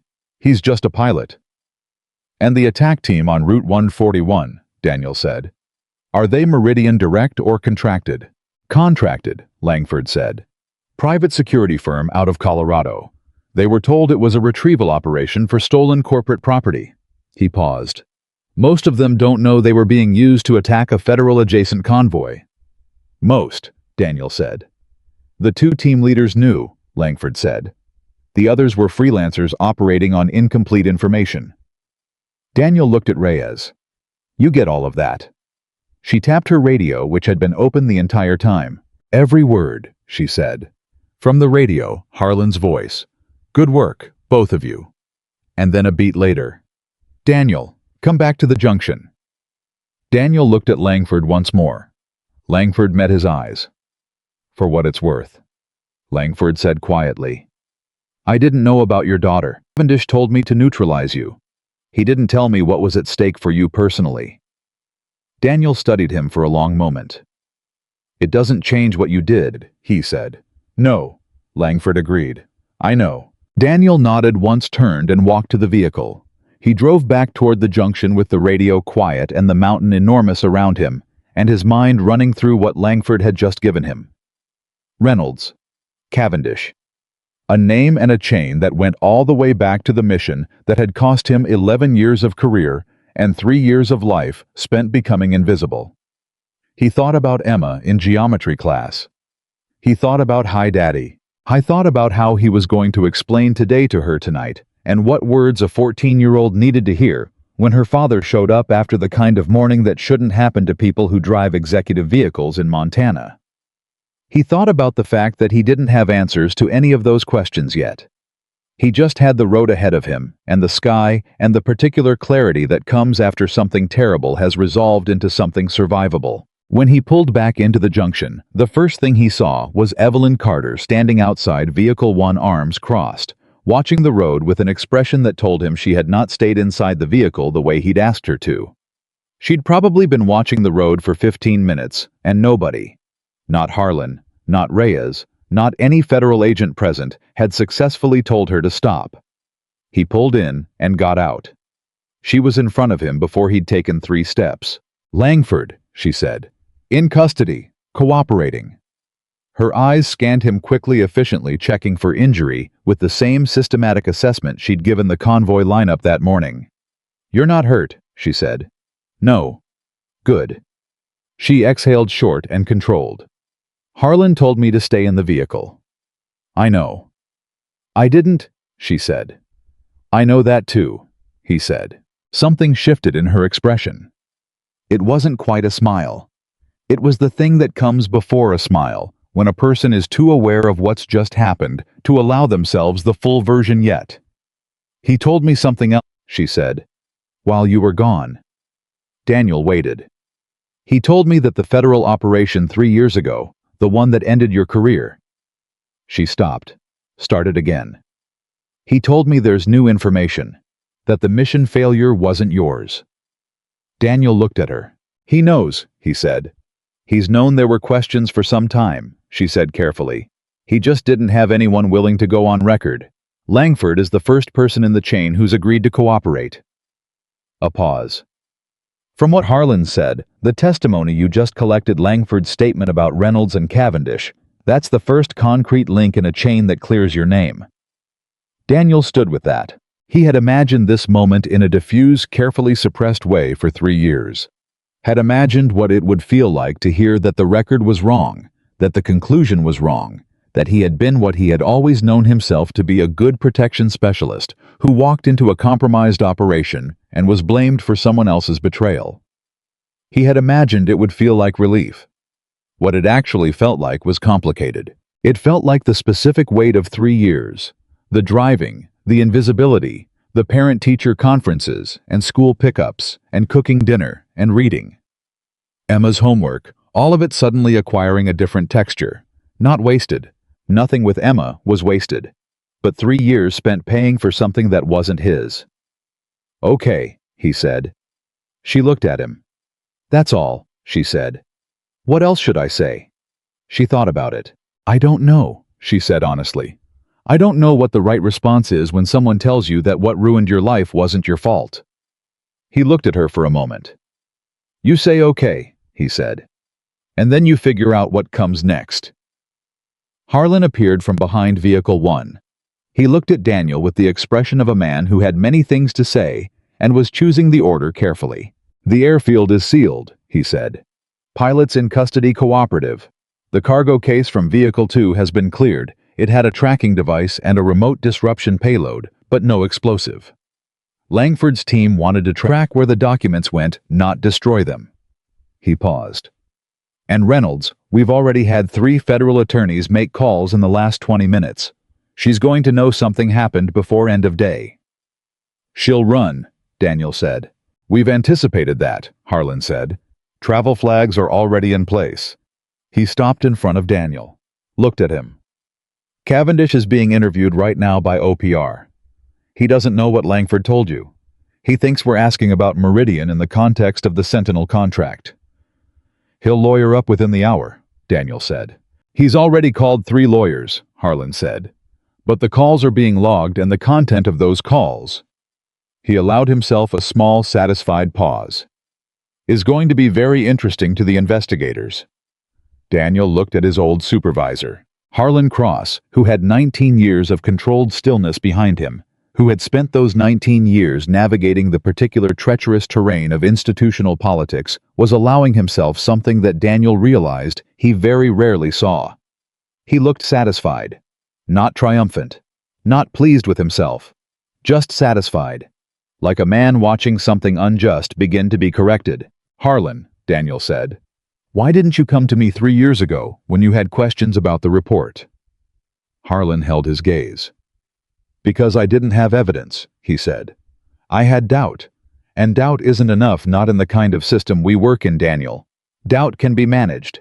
Doubt can be redirected. Evidence is harder. And now I have Langford's testimony. Cavendish's phone records, Reynolds's communication logs, and an active federal operation that has already generated more concrete evidence in 3 hours than I was able to build in 3 years of quiet inquiry. He paused. Sometimes the thing that breaks a stuck case open is an entirely unrelated crisis that forces the relevant people to move. You're saying today was useful, Daniel said. I'm saying today was devastating and useful, Harlan said quietly. 2 people are dead. 1 is critical. Your daughter got a text from an emergency protocol she'd never had to use. And Evelyn Carter had the worst morning of her professional life. His voice was level and honest. None of that is worth celebrating.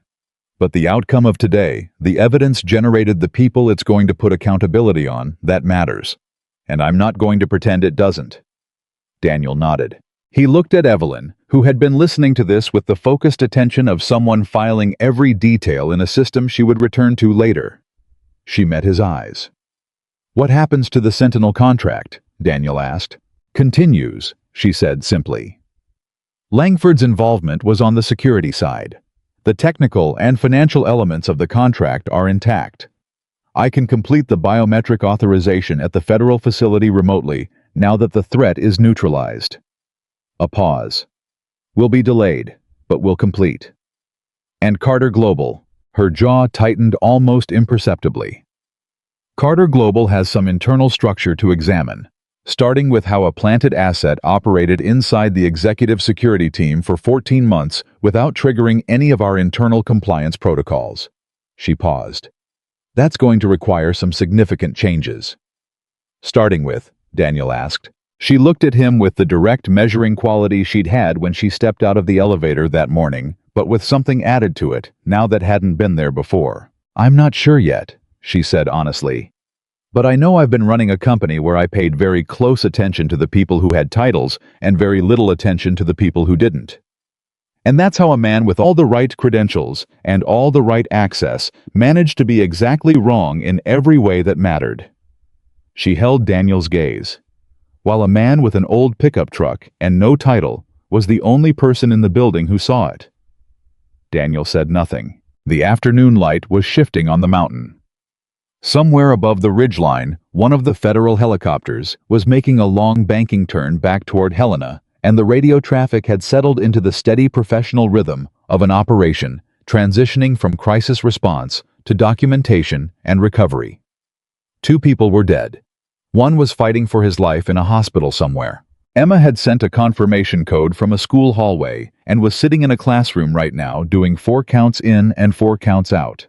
And Victor Langford was in the back of a federal vehicle, probably already talking to a lawyer, laying out the architecture of a conspiracy that reached from a Montana mountain road all the way back to a mission 3 years ago, and the quiet conclusion of a file that had Daniel Hayes's name on the wrong side of a sentence. There was a lot still ahead. Federal proceedings, testimony, the slow institutional work of correcting a record that had been deliberately corrupted, the phone call to Emma tonight, the explanation that would take more than one conversation. But right now, on this road in this light with Harlan Cross standing 6 feet away, and Evelyn Carter 3 feet in front of him, and the mountain all around them. Daniel Hayes felt something he had carefully avoided feeling for 3 years because he hadn't been able to afford it. He felt like himself. Not the driver, not the man in the gray Carhartt jacket, not the invisible person that everyone decided didn't matter before they'd heard a single word out of his mouth. Himself. The person he had been trained to be, who had chosen to be something smaller because something smaller was what Emma needed, and who had discovered this morning that some things don't stay small no matter how much you need them to. He reached into his pocket. He took out his phone. He sent Emma a text. It was 3 words. I'm coming home. He watched the screen for a moment. The reply came in less than 10 seconds, which told him she'd been holding the phone since she got the emergency text that morning. Probably through every class, maybe tucked under the desk, with the screen angled away from the teacher. Her reply was also 3 words. I know you are. And then after a second, a 4th word. Dad. Daniel put the phone back in his pocket. He looked at the road. He looked at Harlan. He looked at Evelyn Carter, who was watching him with an expression that knew it was seeing something private and didn't look away. What do you need from me right now? Daniel asked Harlan. 2 hours of formal statement, Harlan said. Then you're free. And after the statement, Harlan Cross, who had 19 years of professional composure, permitted himself something that might have been in a different context, a smile. After the statement, he said, there are going to be some conversations about your status with the federal protection system. Some people in OPR who've been sitting on certain questions for 3 years are going to want to sit down with you, and there's going to be some paperwork. A significant amount of paperwork aimed at correcting a file that should never have said what it said. He paused. And then, he said, I'd imagine you'll want to go home. Daniel looked at the road again, 12 miles back to Helena. A federal building and 2 hours of statement. Then home. Home was a 2-bedroom apartment in Billings with a 14-year-old girl who had memorized an emergency text protocol at age 9 and had spent today being exactly as strong as he'd taught her to be. He owed her the whole story. He had a feeling she was going to say she already knew most of it. She was like that. She always had been. He turned back to Harlan. Let's go do the statement, he said. He started toward the vehicle. Behind him, Evelyn Carter said quietly to no one in particular. He checked the tires. Harlan looked at her. He walked into that parking structure this morning, she said, and before anyone said a word to him before he'd been mocked or dismissed or told what his role was, he walked to the convoy vehicles and he checked the tires. Because that's what someone does when they actually care whether the people in the vehicle make it where they're going. She paused. I've had executive security chiefs who cost me $400,000 a year. Not one of them ever checked the tires. Harlan was quiet for a moment. He was always the best we had, Harlan said simply. Evelyn watched Daniel get into the vehicle. I know, she said. You've known him for 4 hours, Harlan said. Some things, Evelyn said, don't take 4 hours. The vehicle started. The door closed. And Daniel Hayes pulled back onto the mountain road, heading toward Helena and a federal building, and 2 hours of statement that would begin the slow, necessary work of undoing what had been done to a career and a reputation, and a man who had chosen a quiet life because it was what his daughter needed. He drove. The way he always drove, both hands on the wheel, eyes on the road, paying attention to everything. It was he had always believed the only way to drive. The federal building in Helena was the kind of place designed to make people feel small. High ceilings, fluorescent light, the particular institutional quiet of a space where significant things happened in unremarkable rooms. Daniel had been in buildings like this dozens of times in his previous life. He knew them the way a carpenter knows lumber by texture and weight, by the way they absorbed sound and pressure, and the particular kind of silence that followed difficult conversations. He sat in interview room 3 for 2 hours and 14 minutes. He told everything he knew in the order he knew it, without editorial, without emphasis, with the flat precision of someone who had been trained to report facts as facts and observations as observations and conclusions as conclusions, keeping each category clearly separated because the value of testimony lives in the separation. The OPR attorney across the table, a woman named Chen, mid-40s, with reading glasses, and the careful neutrality of a person who had heard a great many things in rooms like this, wrote constantly and interrupted rarely.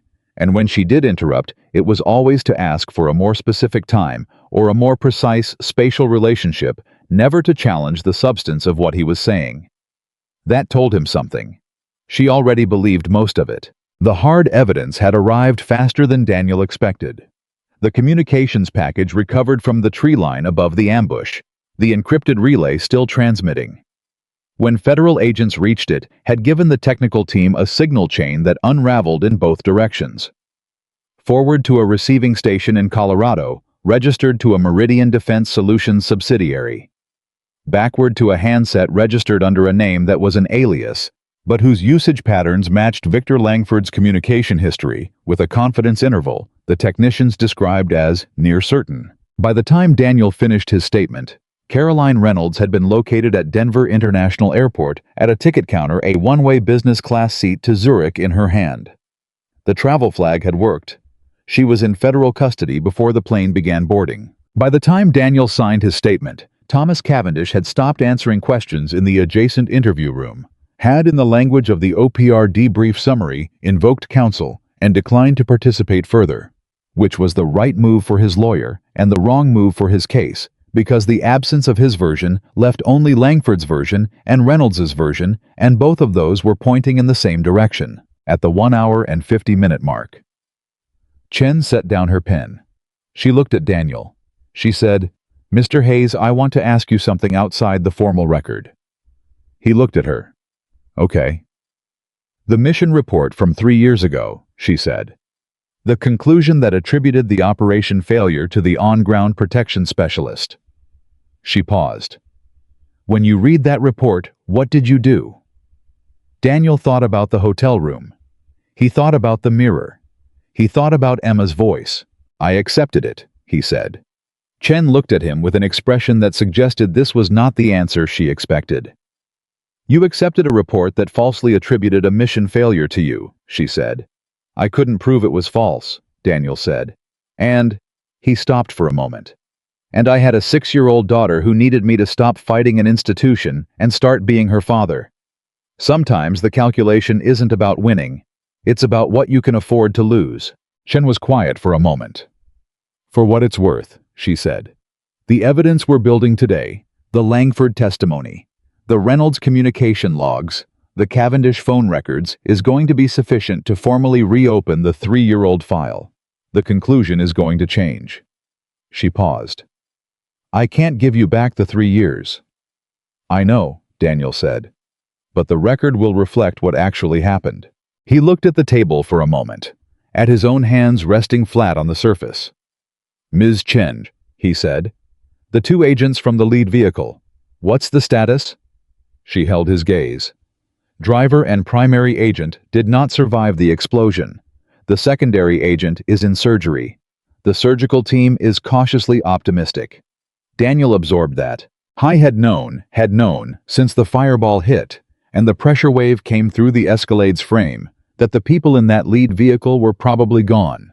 He had known it with the part of his training that assessed blast radius and vehicle integrity, and the physics of what happened when a shaped charge detonated beneath an engine block. He had known it, and he had kept moving because stopping was not an option, and because the best thing he could do for those 2 people was to make sure that what they died protecting was actually protected. But he sat with it now in interview room 3 in the flat fluorescent quiet. He sat with it for exactly the time it deserved. Then he stood up. "Thank you, Ms. Chen," he said. "I'll be in contact as the file review progresses," she said. "It may take several months to work through the formal record correction process." "I understand how long these things take," he said. She almost smiled. Yes, I imagine you do. He shook her hand and walked out of the room. Harlan was waiting in the corridor outside. He was leaning against the wall with his arms crossed and his phone in his hand. The posture of a man who had been standing in corridors outside interview rooms for 19 years. He straightened when Daniel came out. "Clean statement," he asked. "Complete statement," Daniel said. "Everything I observed, everything Langford told me in sequence." "Good." Harlan fell into step beside him. "Chen will build the file review request. It goes to the director's desk within 10 days. Formal record correction after that." He paused. "It's not fast." "I know. But it's real," Harlan said. "This time it's real." They walked in silence for a moment down the institutional corridor. "Harlan," Daniel said. "The two agents from Vehicle 1. "I know," Harlan said quietly. "I want to be at the services," Daniel said. "I'll make sure you're contacted," Harlan said. "Both of their families." He stopped, started again. "Both their families have been notified.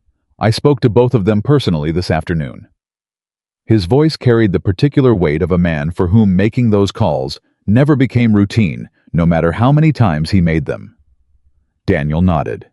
They reached the building's main lobby.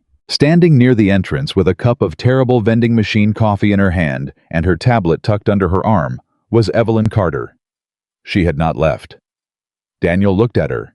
He had half expected her to be gone. There was a federal facility to reach a contract to complete a company in crisis to manage. She had 100 legitimate reasons to be somewhere else. She was here. "Statements done?" she asked. "Done," Daniel said. "How are you?" she asked. It was such a direct question that it stopped him for a second. People in professional contexts didn't usually ask that. Not really. They asked it as a formality, as a social transit between topics, not as an actual inquiry, expecting an actual answer. Evelyn asked it the way she asked everything, precisely meaning it. "I'm okay," he said. And then, because she was looking at him with the expression of someone who would know if the answer was incomplete, "I will be." She nodded once, accepting both versions. "I need to ask you something," she said. "Ask." "Carter Global needs a director of security," she said. "The role became vacant today, under circumstances that make it something of an emergency position, and She paused. "Not from uncertainty. From something more deliberate. I want to offer it to you." Daniel looked at her. Harlan, to his credit, had developed a sudden interest in his phone. "That's a significant offer," Daniel said. "It is," Evelyn agreed. "It comes with a full executive compensation package, federal clearance support, relocation if needed, and—" She stopped again. "And it comes with a company that is going to have to change how it thinks about a lot of things. And I'd like the person who helps me change it to be someone who understands from the inside why it needed changing." "I'm a driver," Daniel said. "You were a driver," she said. "Today, you were—" She searched for the word. "Something I should have had from the beginning." He studied her. She met it without flinching. "I have a 14-year-old daughter in Billings," he said. "I know," she said. "The offer includes remote flexibility for the first transition period and full schedule authority after that. You run the security division the way you see fit. I don't tell you how to do the job. I've seen what happens when a CEO micromanages her security chief. I have some recent experience with the consequences." Something moved in Daniel's face. It wasn't quite a smile yet, but it was adjacent. "I need to think about it," he said. "I expected that," she said. She handed him a card, actual physical card, which he noted was either an old-fashioned habit or an intentional signal that this wasn't a digital transaction, this was a personal one. "Think about it. Call me when you're ready." He took the card. He looked at it. "One condition," he said. "Name it," she said immediately, without asking what it was first, which was its own kind of statement. "No one on my team," he said, "gets treated like they're just a driver." She looked at him for a long moment. "Already planning on it," she said. He put the card in his pocket. He turned to Harlan. "I need a ride back to the junction to get my truck," he said. "Already arranged," Harlan said. "Agent Torres will take you." Torres, the woman who had tracked the spotter on the northeast slope that morning, who had communicated clearly and effectively under fire, without ever meeting Daniel before, was waiting near the building entrance. She gave him a nod when he approached, the particular nod of one professional acknowledging another. "Good work this morning," Daniel said. "You too," she said simply. "Truck's back at the junction. I'll have you there in 40 minutes. They walked out together. Daniel paused at the building entrance. He turned back once. Evelyn was still standing near the vending machines, coffee in hand, watching him go. Harlan beside her. Daniel nodded. She nodded back. He went through the door. The drive back to the junction with Torres was mostly quiet, and Daniel appreciated that. Torres was the kind of person who understood that some silences were conversations in themselves. She drove well. He noticed that professional the way he noticed everything, and she used her mirrors and her signals and kept both hands on the wheel. They were 18 minutes out when his phone rang. Unknown number. Montana area code. He answered. Mr. Hayes. A voice he didn't recognize. Male, carefully neutral.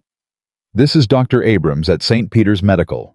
I'm calling on behalf of a patient, Agent Mark Reeves, who was transported from Route 141 this morning. The secondary agent. Critical, the last update had said. Daniel's hand tightened on the phone. Yes, he said. Agent Reeves came out of surgery 40 minutes ago, Dr. Abrams said. He's critical but stable. The surgical team expects a full recovery. A pause. He was conscious briefly before we took him in. He asked us to contact the driver of the primary vehicle. He wanted... Another pause, this one personal rather than professional. He wanted to say thank you. Daniel stared at the road ahead. The mountain was enormous and quiet and present in the way that mountains are present in Montana. Not background, not scenery, but actual and close and indifferent to small human dramas, in the particular way that things which have lasted millions of years are indifferent to things that last a few hours. Tell him, Daniel said. Tell him I'm glad he made it. I will, Dr. Abrams said. The call ended. Torres glanced at him. She didn't ask. He didn't say anything. But something in the vehicle changed slightly. The quality of the silence shifted, became a degree warmer, and Torres drove the remaining 17 minutes without a word, and Daniel sat with the specific gratitude of someone who has been given back something they were afraid was gone. They reached the junction at 4:47 p.m. His truck was where he'd left it that morning, parked off the shoulder undisturbed, looking exactly like what it was. An honest, reliable, well-maintained old vehicle that had carried him and Emma to school and to grocery stores and to the hiking trails outside Billings for 3 years without asking anything of him but gas and attention. He got out of Torres's vehicle. He stood beside his truck for a moment. He thought about the morning, about pulling into that parking structure and feeling 3 people laugh at the sight of him, about Victor Langford's voice saying, "You are here to hold the steering wheel," about Evelyn Carter's fractional recalibration when she saw him in the parking bay. He thought about what those 3 seconds had cost them all. He thought about the agency it took to decide that a person was invisible before that person had said or done a single thing. He understood intellectually why it happened.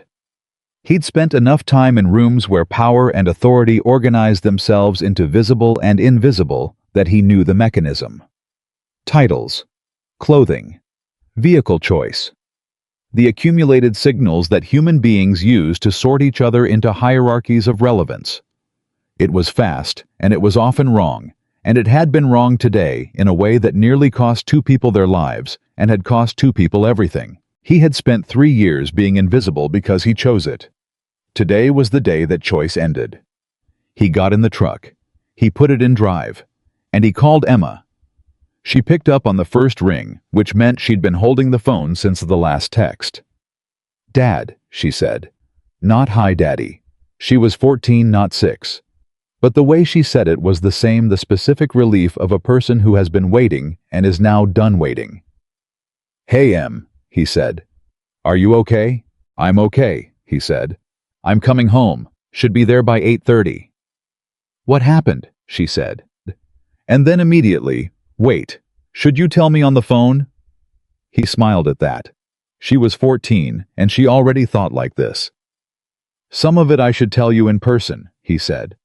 But the short version is some people tried to do something bad today, and it didn't work. Because of you, she said. It wasn't a question. Because of a lot of people, he said. But you were there, she said. And you did the thing. He thought about the Escalade reversed at speed with his hand over a screaming woman. He thought about the gap in the rock wall that shouldn't have fit.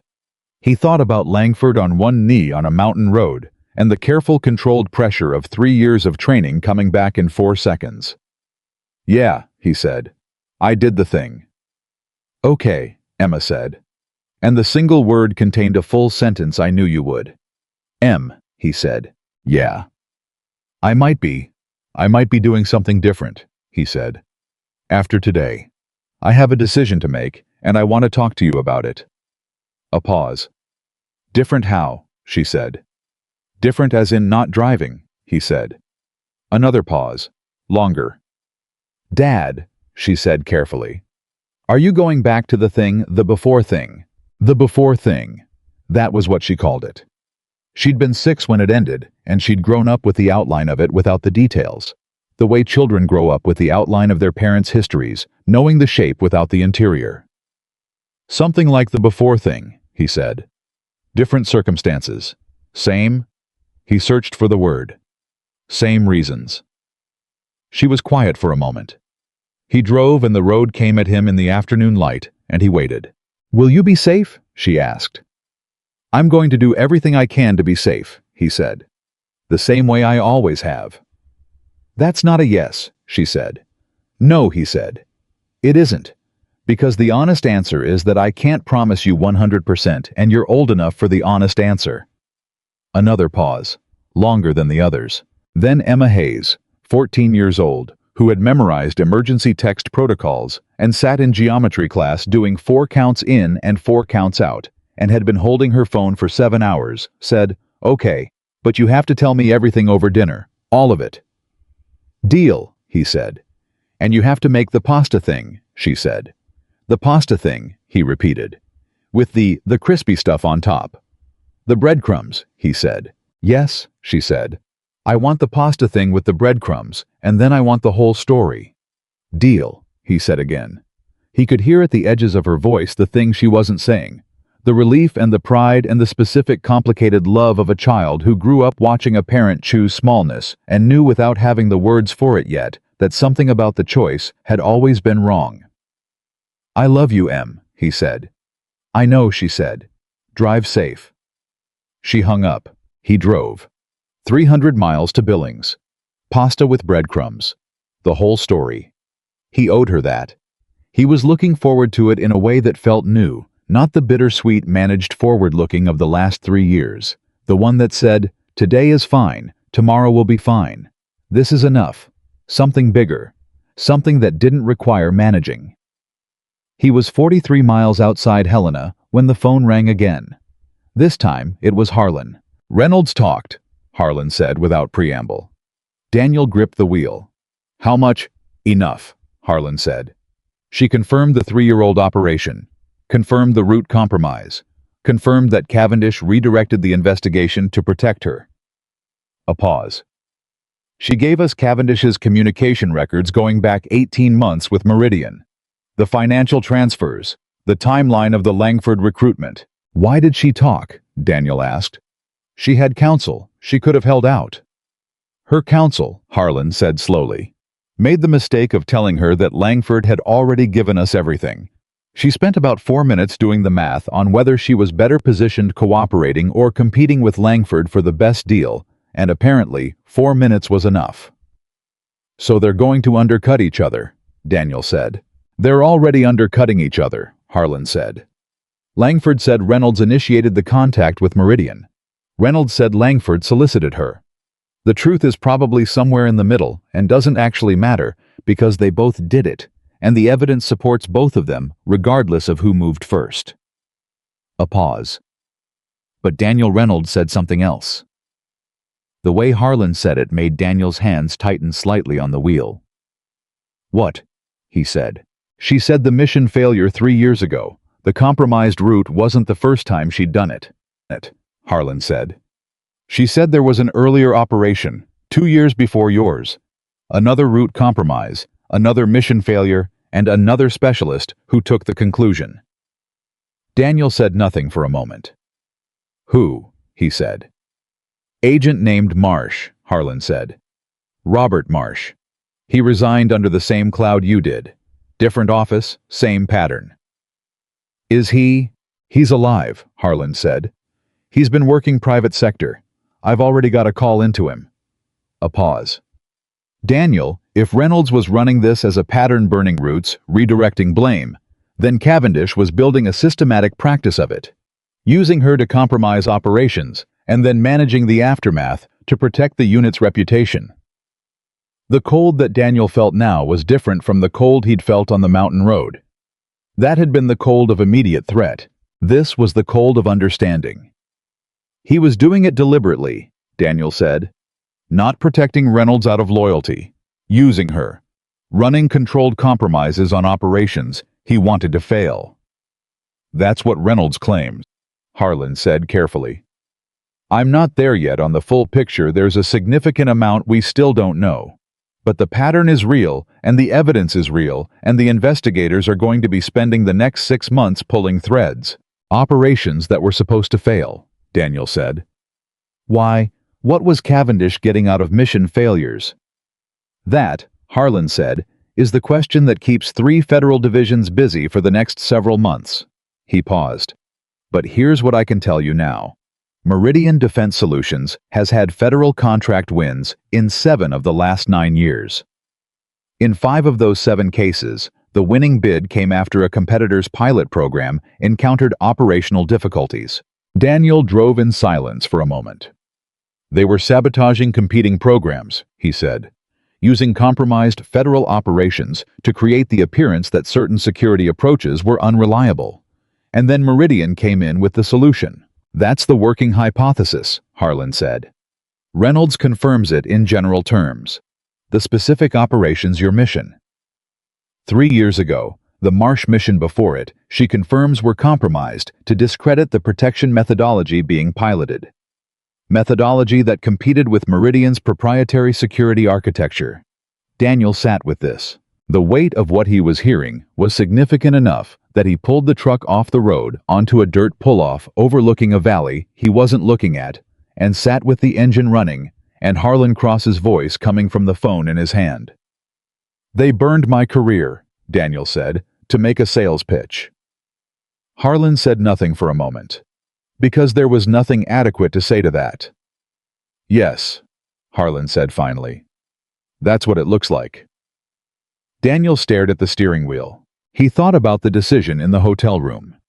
The decision to choose Emma over the fight. The decision that had felt at the time like the only remaining thing he could control, the direction he faced when everything else was taken away. He thought about 3 years of driving. 3 years of parent-teacher conferences. 3 years of breadcrumbs on pasta and hiking trails, and teaching his daughter emergency text protocols because the world was a place where you needed to know how to signal for help. Daniel, Harlan said. I'm here, Daniel said. This isn't... Harlan stopped. Started again. I know what I just told you lands heavy, and I know the right institutional response is to say that the investigation will proceed properly, and the record will be corrected, and the appropriate accountability will follow. And all of that is true. A pause.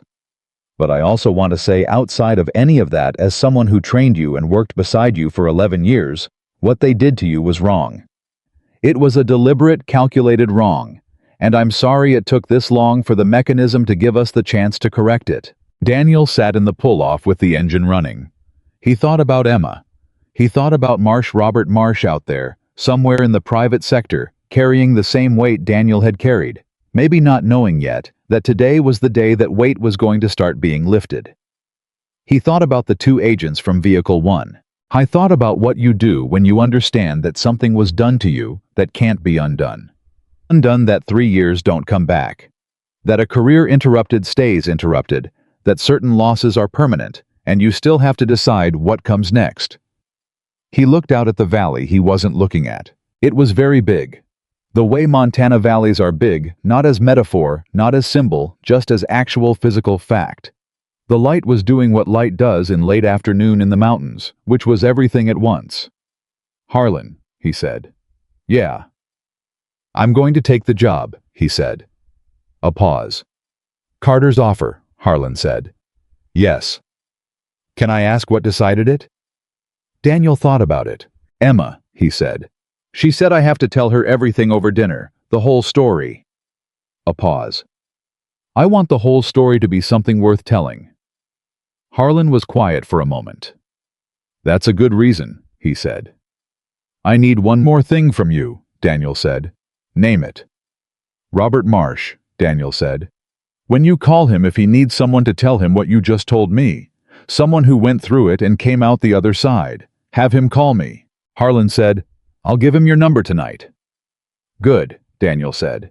He put the truck back in drive. He pulled out of the pull-off and back onto the highway. The miles unwound, ahead of him. 300 of them between here and Billings, and the light was long, and the road was clear, and somewhere in a 2-bedroom apartment, a 14-year-old girl was probably doing her homework because she was that kind of person, the kind who showed up for the next thing, even when the previous thing was enormous, because her father had taught her that this was what you did. He drove. He thought about the job. I thought about what it would mean to walk into Carter Global, not as the man nobody looked at, but as the man who ran security, who set the standards, who built the culture, who made sure that the invisible people were seen before an enemy could use their invisibility against you. He thought about the condition he'd given Evelyn. "No one on my team will ever be treated like they're just a driver." He had meant it practically as an operational principle, a security doctrine, the recognition that invisible people see things that visible people miss. But it meant something else too, and he was sitting with that other meaning as the miles went by. It meant that the 3 years he'd spent being the man no one looked at hadn't been wasted. They'd been education. He'd learned from the inside what it cost a person to be systematically undervalued. He'd learned what it did to your sense of yourself to have your history ignored and your judgment dismissed and your competence measured against the vehicle you drove rather than the mind behind the wheel. He wasn't going to run a security division that did that to people. I wasn't going to build a team where the person who noticed the wrong tire, or the wrong earpiece, or the disabled communication array didn't have a way to say so that anyone would listen to. At 6:12 p.m., he passed the sign for Billings. His phone showed one new text from an unknown number that turned out when he opened it at the next red light to be from Evelyn Carter. Her personal number, not the company line. The text said, "I meant it. Think as long as you need. The position doesn't go anywhere." And then after a second, "Also thank you, for all of it. Not just the driving." He set the phone down. He turned onto the road toward home. Emma's light was on in the apartment window when he pulled into the parking lot at 8:24 p.m. He could see it from the street, the specific warm yellow of the lamp on her desk, which meant she was reading or doing homework. She did her homework with the desk lamp on and the overhead off, because he'd made the mistake once of mentioning that he worked best in low light, and she'd filed it away and adopted it without comment. The way she adopted things she decided were worth keeping. He sat in the truck for a moment before going in. He was thinking about Evelyn's text, not just the driving. He had spent 3 years deciding that the driving was enough. That being the man behind the wheel was sufficient, was even noble in its own way, showing up being reliable, getting people where they were going without incident. He had told himself that work was work, and what mattered was the time that wasn't work, the time that was Emma and dinner and hiking trails, and the slow, steady accumulation of a father being present for his daughter's life. He hadn't been wrong, but he had been incomplete. Because the truth was that a man who had been trained the way he was trained, who had worked at the level he had worked, who had spent 11 years doing something that mattered at the highest possible level of stakes, that man sitting behind a wheel and being deliberately invisible was not just being humble. He was hiding. And hiding had been right for a while. It was no longer right. He got out of the truck. He went up the stairs. He knocked on Emma's door, even though it was his apartment, and her door, because that was the habit they had, the small ceremony of mutual respect between two people sharing a space, one of whom happened to be the legal guardian of the other. "Come in," she said. He opened the door. Emma was at her desk, books, open desk lamp on overhead off. She was wearing an oversized sweatshirt and had her hair pulled back, and she looked exactly like herself, which was the most reassuring thing Daniel had seen all day. She turned in her chair and looked at him. She looked at him the way she always looked at him when he came back from something, with the particular thoroughness of someone who was checking not just for physical damage, but for the more complicated kind. "You look tired," she said. "I am tired," he said. But okay, he confirmed. She studied him for one more second. Then she stood up, crossed the room in 3 steps, and hugged him. She was almost as tall as him now, which was something that kept happening without his permission. And her hug was not the hug of a child, but the hug of someone who understood what they were holding and held it accordingly. He held her back. They stood there for a moment. "The pasta thing is already started," she said, her voice muffled against his shoulder. "I looked up the recipe." "You looked up the recipe," he said. "The breadcrumb part is a little confusing," she said. "I'll handle the breadcrumbs," he said. She pulled back. She looked at him again. "Tell me everything," she said. And Daniel Hayes, protection specialist, federal agent driver, single father, the man nobody looked at, and the man nobody could afford to miss, looked at his 14-year-old daughter and said, "Get the pasta water started." He followed her into the kitchen. He started talking. And outside the apartment windows, the Montana night was enormous and quiet, and somewhere in Helena a federal record was being prepared for correction, and somewhere a man named Marsh was about to get a phone call, and somewhere in a company she was already rebuilding. Evelyn Carter was making notes about what a security division built on the principle that no one is invisible would actually look like. The breadcrumbs went on the pasta. Emma listened to every word. And Daniel, for the first time in 3 years, talked without holding anything back. 3 months, Daniel Hayes walked into Carter Global Technologies for his first day as Director of Security, and the first thing he did was park his old Ford pickup in the same spot he'd used the morning everything changed. He did it deliberately. Emma had asked him the night before over dinner whether he was going to buy a new truck now that he had a real salary again. He'd thought about it for a moment and said no. She'd looked at him with the expression she used when she understood something he hadn't finished explaining yet, and then she'd gone back to her homework without pursuing it. The truck meant something. It meant he was the same person who had walked into that parking structure 3 months ago. The salary was different. The title was different.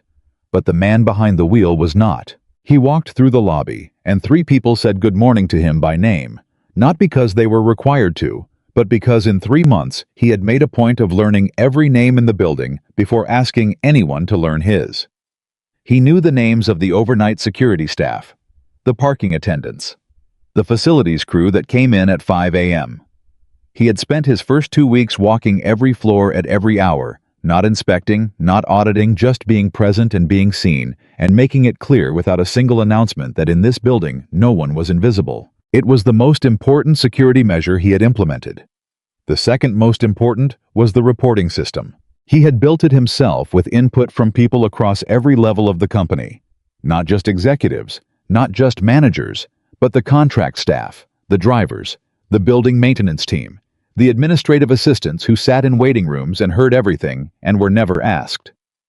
The system allowed anyone at any level to flag a security concern without going through a chain of command. Directly to Daniel's office, anonymously if they needed it to be. In the first 6 weeks, it had generated 47 reports. Most were minor. 2 were significant. One from a facilities worker who had noticed a data storage unit being accessed after hours by an executive who wasn't on the authorized list had led to a corporate investigation that was still ongoing. None of those 47 people had felt like they were just a driver. That was the point. Evelyn found him in the Security Operations Center at 7:30, which was 30 minutes before her own official start time, which was consistent with what he had observed to be her actual schedule. She ran on a calendar that the rest of the company saw and a schedule that was approximately 90 minutes ahead of it. He respected that. "You heard about Reynolds," she said. It wasn't a question. His phone had been going since 6 a.m. Federal prosecutor confirmed the plea agreement at 6:15, he said. 18 counts. She's cooperating fully on the Cavendish side of the case. And Cavendish, still fighting it, Daniel said.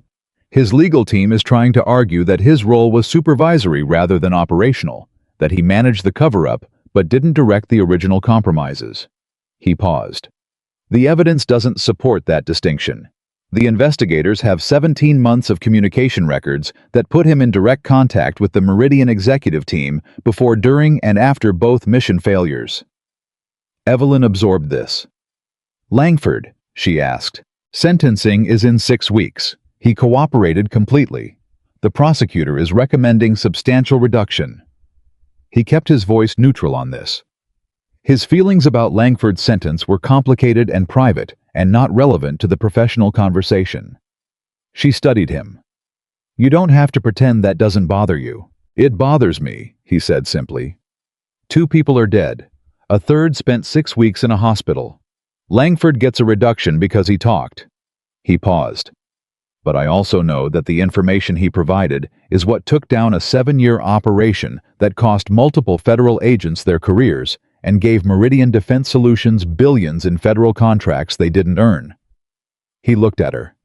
The math is what it is. It doesn't mean I have to feel good about it. She nodded. That was one of the things he had come to recognize about Evelyn Carter. In 3 months, she didn't require you to resolve your complicated feelings before she could accept them. She made space for complexity. It was a quality he hadn't expected in someone who moved as fast as she did. Robert Marsh, she said. He looked at her. You know about Marsh. Harlan called me last week, she said. He's been consulting with the federal investigation on the earlier operation, the one where Marsh took the blame. Harlan thought I should know because it affects the overall picture of what Cavendish was running. She paused. How is he? Better, Daniel said. He's been talking to the OPR investigators. His record is being corrected alongside mine. He paused. He called me 2 months ago after Harlan gave him my number. We talked for 3 hours. What did you talk about? She asked. Daniel thought about that phone call, about Robert Marsh's voice, which had the particular flat quality of someone who had been carrying a weight for so long that it had shaped the way he spoke. About the things Marsh had said that Daniel had recognized from the inside the specific language of a person who had stopped explaining themselves because explaining hadn't helped. We talked about what you do after, Daniel said. After the institution fails you and you have to rebuild something on the outside. How you decide what's worth carrying forward and what you leave behind. He paused. And we talked about the people who were in that lobby 3 months ago laughing at my truck. Evelyn's expression shifted. What did you decide? She asked. We decided, Daniel said carefully, that the people who write you off in the first 30 seconds are only dangerous if you let them set the terms of your own value. He paused. Marsh is applying for reinstatement to federal service. He's going to make it. Something in Evelyn's face opened slightly. Good, she said. She turned toward the operations board, the digital display that showed real-time security status across all Carter Global facilities.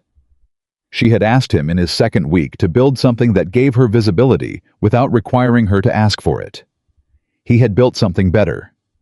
The board showed not just threats and incidents, but patterns, the kind of low-level behavioral indicators that preceded real problems, and that most security systems were too blunt to register. She studied it. The Sentinel contract finalized yesterday, she said. He knew. He'd been briefed by the federal facilities security team as a professional courtesy, the first time Carter Global's security director had been included in a federal facility briefing, which was itself a small institutional shift with significant implications. The authentication cleared, he confirmed. The system goes live in 60 days, she said. The Federal Oversight Committee has requested that our security division participate in the implementation monitoring. She paused. That's a significant expansion of our federal relationship. I know, he said. She turned from the board and looked at him. Daniel, she said. There's something I want to tell you, and I want to tell you directly, not in a memo or a formal review. He waited. 3 months ago, she said. I stood in a parking structure, and I looked at you for approximately 4 seconds, and I made a complete assessment. Old truck, simple clothes, no title, I filed you in a category, and I stopped looking." She held his gaze without flinching from what she was saying. And that assessment, that 4-second categorization, was the single biggest security failure in this company's history. Not Langford's planted access. Not Reynolds feeding our calendar to Meridian. The biggest failure was that I was running an organization where a person with your background, your training, your capability, could walk through my door and be invisible. Because we had built a culture that only saw what was expensive. The operations center was quiet around them. "I've been thinking about that a lot," she said. "About how we fix it systemically. Not just the reporting tool, not just the personnel protocols. The deeper thing. The way a company decides which people matter before those people have done a single thing." "It starts at the top," Daniel said. "Yes," she said. "It does." She was quiet for a moment. "I was in a meeting last week with 3 of my senior executives," she said. One of them made a comment about a facilities supervisor, something dismissive about her not understanding the strategic implications of a policy. The kind of comment that used to go unchallenged in this building. She paused. I stopped the meeting. I asked him to repeat what he'd just said. He did. I told him that in this company, dismissing a person's intelligence based on their title was a security risk, a cultural risk, and effective immediately a performance issue. She paused again. He was very uncomfortable. "Good," Daniel said. She almost smiled. "He's been different since. Not perfect, but different." Daniel looked at the operations board. He thought about the morning 3 months ago. The parking structure. The laughing. Victor Langford's voice saying, "You're here to hold the steering wheel." I thought about the way institutions built the conditions for their own failures, not through dramatic corruption, but through the slow accumulation of small dismissals. The person nobody listened to. The report nobody filed. The pattern nobody saw because the person who saw it drove an old truck and didn't have a title. "Evelyn," he said. She looked at him. "You didn't just change the security culture," he said. "You changed what the company believes about who matters. That's harder. It takes longer. And it's the thing that actually makes everything else work." She was quiet for a moment. "I had a good teacher," she said. He shook his head. "You already knew it was wrong. You just needed a reason you couldn't argue with." She looked at him. "That's a generous interpretation," she said. "It's an accurate one," he said. "You stopped the meeting. I didn't do that." Something in her expression settled the particular quality of a person accepting something true about themselves that they hadn't been ready to accept before. His phone buzzed. He looked at it. A text from Emma, "Good luck today." Not that you need it. But still. He smiled, not the careful, managed version he'd worn for most of the last 3 years, but the real one, the full version. He typed back, "Pasta tonight." Her reply came immediately. "Obviously." He put the phone away. Evelyn had seen the exchange and had the grace not to comment on it directly.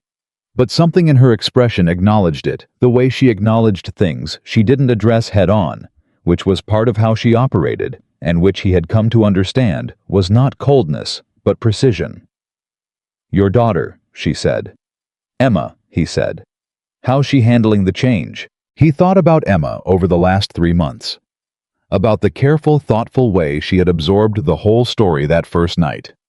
The convoy, the ambush, Langford Reynolds, Cavendish Marsh, the mission 3 years ago, the hotel room, the decision, all of it, and had asked exactly 3 questions, all of them precise, all of them aimed at understanding rather than reassurance. She had asked, was anyone else going to get hurt because of the people responsible? He had said the federal investigation would make sure of it. She had asked, was he going to be safe in the new job? He had said, safer than he'd been in 3 years of driving, because this time he wasn't pretending to be something smaller than he was. She had nodded at that. Filed it. Then she'd asked her 3rd question, which was the one he hadn't expected. She had asked, were you happy? When you were doing it before the protection work, were you actually happy? He had thought about it honestly because she deserved honesty. And he had said yes. When I was doing it right, I was. She had nodded again more slowly. And then she had said, "Then do it right this time." He told Evelyn this in the abbreviated form. It took when you were telling someone about a conversation that mattered, stripping it to the essential truth and trusting the listener to understand the weight beneath it. "She sounds remarkable," Evelyn said. "She is," Daniel said. "She's entirely herself. I don't know how much of that I can take credit for." "The emergency text protocol she memorized at 9, Evelyn said. "Yeah," he said. "That's you," she said. He didn't argue. At 8:15, his team began arriving for the morning briefing. 12 people now selected by Daniel personally, using criteria that had generated some initial confusion in HR before Evelyn overruled the objections. He had hired a former Army logistics specialist who had been working as a hospital security guard, a retired county sheriff's deputy who had spent 2 years as a school bus driver, a woman who had spent 15 years as an executive assistant, and who had in that capacity developed an ability to read rooms, and people that Daniel recognized immediately as the kind of situational awareness most security training programs couldn't manufacture. None of them had the expected credentials. All of them saw things. That was the requirement. And the briefing in 32 minutes, which was 12 minutes faster than the previous security director's average, and 6 minutes shorter than the one before that. He ran it fast because he had learned in 11 years of federal service that the length of a briefing is inversely proportional to its effectiveness, and that the best teams communicated in specifics and moved. His team moved. After the briefing, as people dispersed to their positions, his lead analyst, the former Army logistics specialist, whose name was Carver, and who had a mind like a filing system with good retrieval speed, held back. "Hayes," Carver said. "Yeah." "The overnight flag from the Denver facility," Carver said. "I pulled the access logs like you asked. The pattern holds. Same user, same off-hours window 4 times in the last 6 weeks. Is it the same executive?" "No," Carver said. "That's what I wanted to tell you. The executive I flagged last week, that was a separate incident. This user is different. Lower level. But the access pattern suggests they're looking for something specific, not browsing." Daniel looked at Carver. "What kind of specific?" "Sentinel-adjacent documentation," Carver said. "Technical annexes, the kind of supporting material that wouldn't be obvious as high value unless you knew what the primary contract contained." Daniel felt the familiar cold. "Get me the full access log," he said. "All 6 weeks. And get me the organizational chart for Denver, showing who that user reports to and who they interact with regularly." "Already pulling it," Carver said. "Good," Daniel said. "And Carver, you flagged this yourself, from the reporting tool." "Filed it at 4 a.m., Carver said. "Couldn't sleep, saw the pattern." Daniel looked at him. "That's exactly how this is supposed to work," he said. Carver nodded, matter of fact, already on his way to his workstation. He wasn't looking for praise. He'd seen something, and he'd said something, and now they were going to deal with it. That was the culture. That was the work. Daniel stood in the operations center for a moment. The board showed green across all facilities. The Denver situation would change that, possibly, depending on what Carver found. But they would find it. They would deal with it the way they dealt with everything, completely without ego, with the full capability of a team that had been built on the premise that the person who noticed the problem was as important as the person who solved it. He thought about Langford's voice on that mountain road, 2 knees on gravel, saying you were supposed to just drive. I thought about what it had cost to be just a driver. What it had cost Marsh.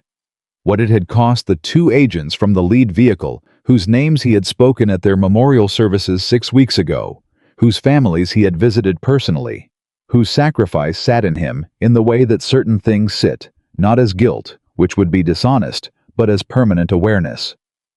As the specific weight that makes you take your work seriously every single day because you know what the weight costs when the work goes wrong. He walked to his office window. Emma would be at school right now. 2nd period, probably. Or 3rd. He had her schedule memorized the way he had the convoy route memorized, the terrain of her daily life, mapped and tracked, not from anxiety, but from the same instinct that made him check the tires. He would be home for dinner. He was always home for dinner. That hadn't changed. That would not change. The job was different, but the architecture of his life, the real architecture, the one that mattered, was built the way it had always been built, around a desk lamp left on, and a daughter who memorized things her father taught her, and an apartment that smelled like pasta on important evenings. He turned from the window. He went back to the operations board. He had a Denver access log to review a team, to run a culture, to build and maintain and protect, not just from external threats, but from the slow internal erosion of a company, forgetting that its most important security assets were the people it most easily overlooked. That was the real work. That was the work that nobody saw until it failed, and the work that Daniel Hayes intended to make sure never failed. Not on his watch, not in his building. Not on any road, in any convoy, in any moment where someone needed the person behind the wheel to be exactly who they were, and not 1 degree smaller. He checked the tires. He always checked the tires. Because a title never noticed a problem before it happened.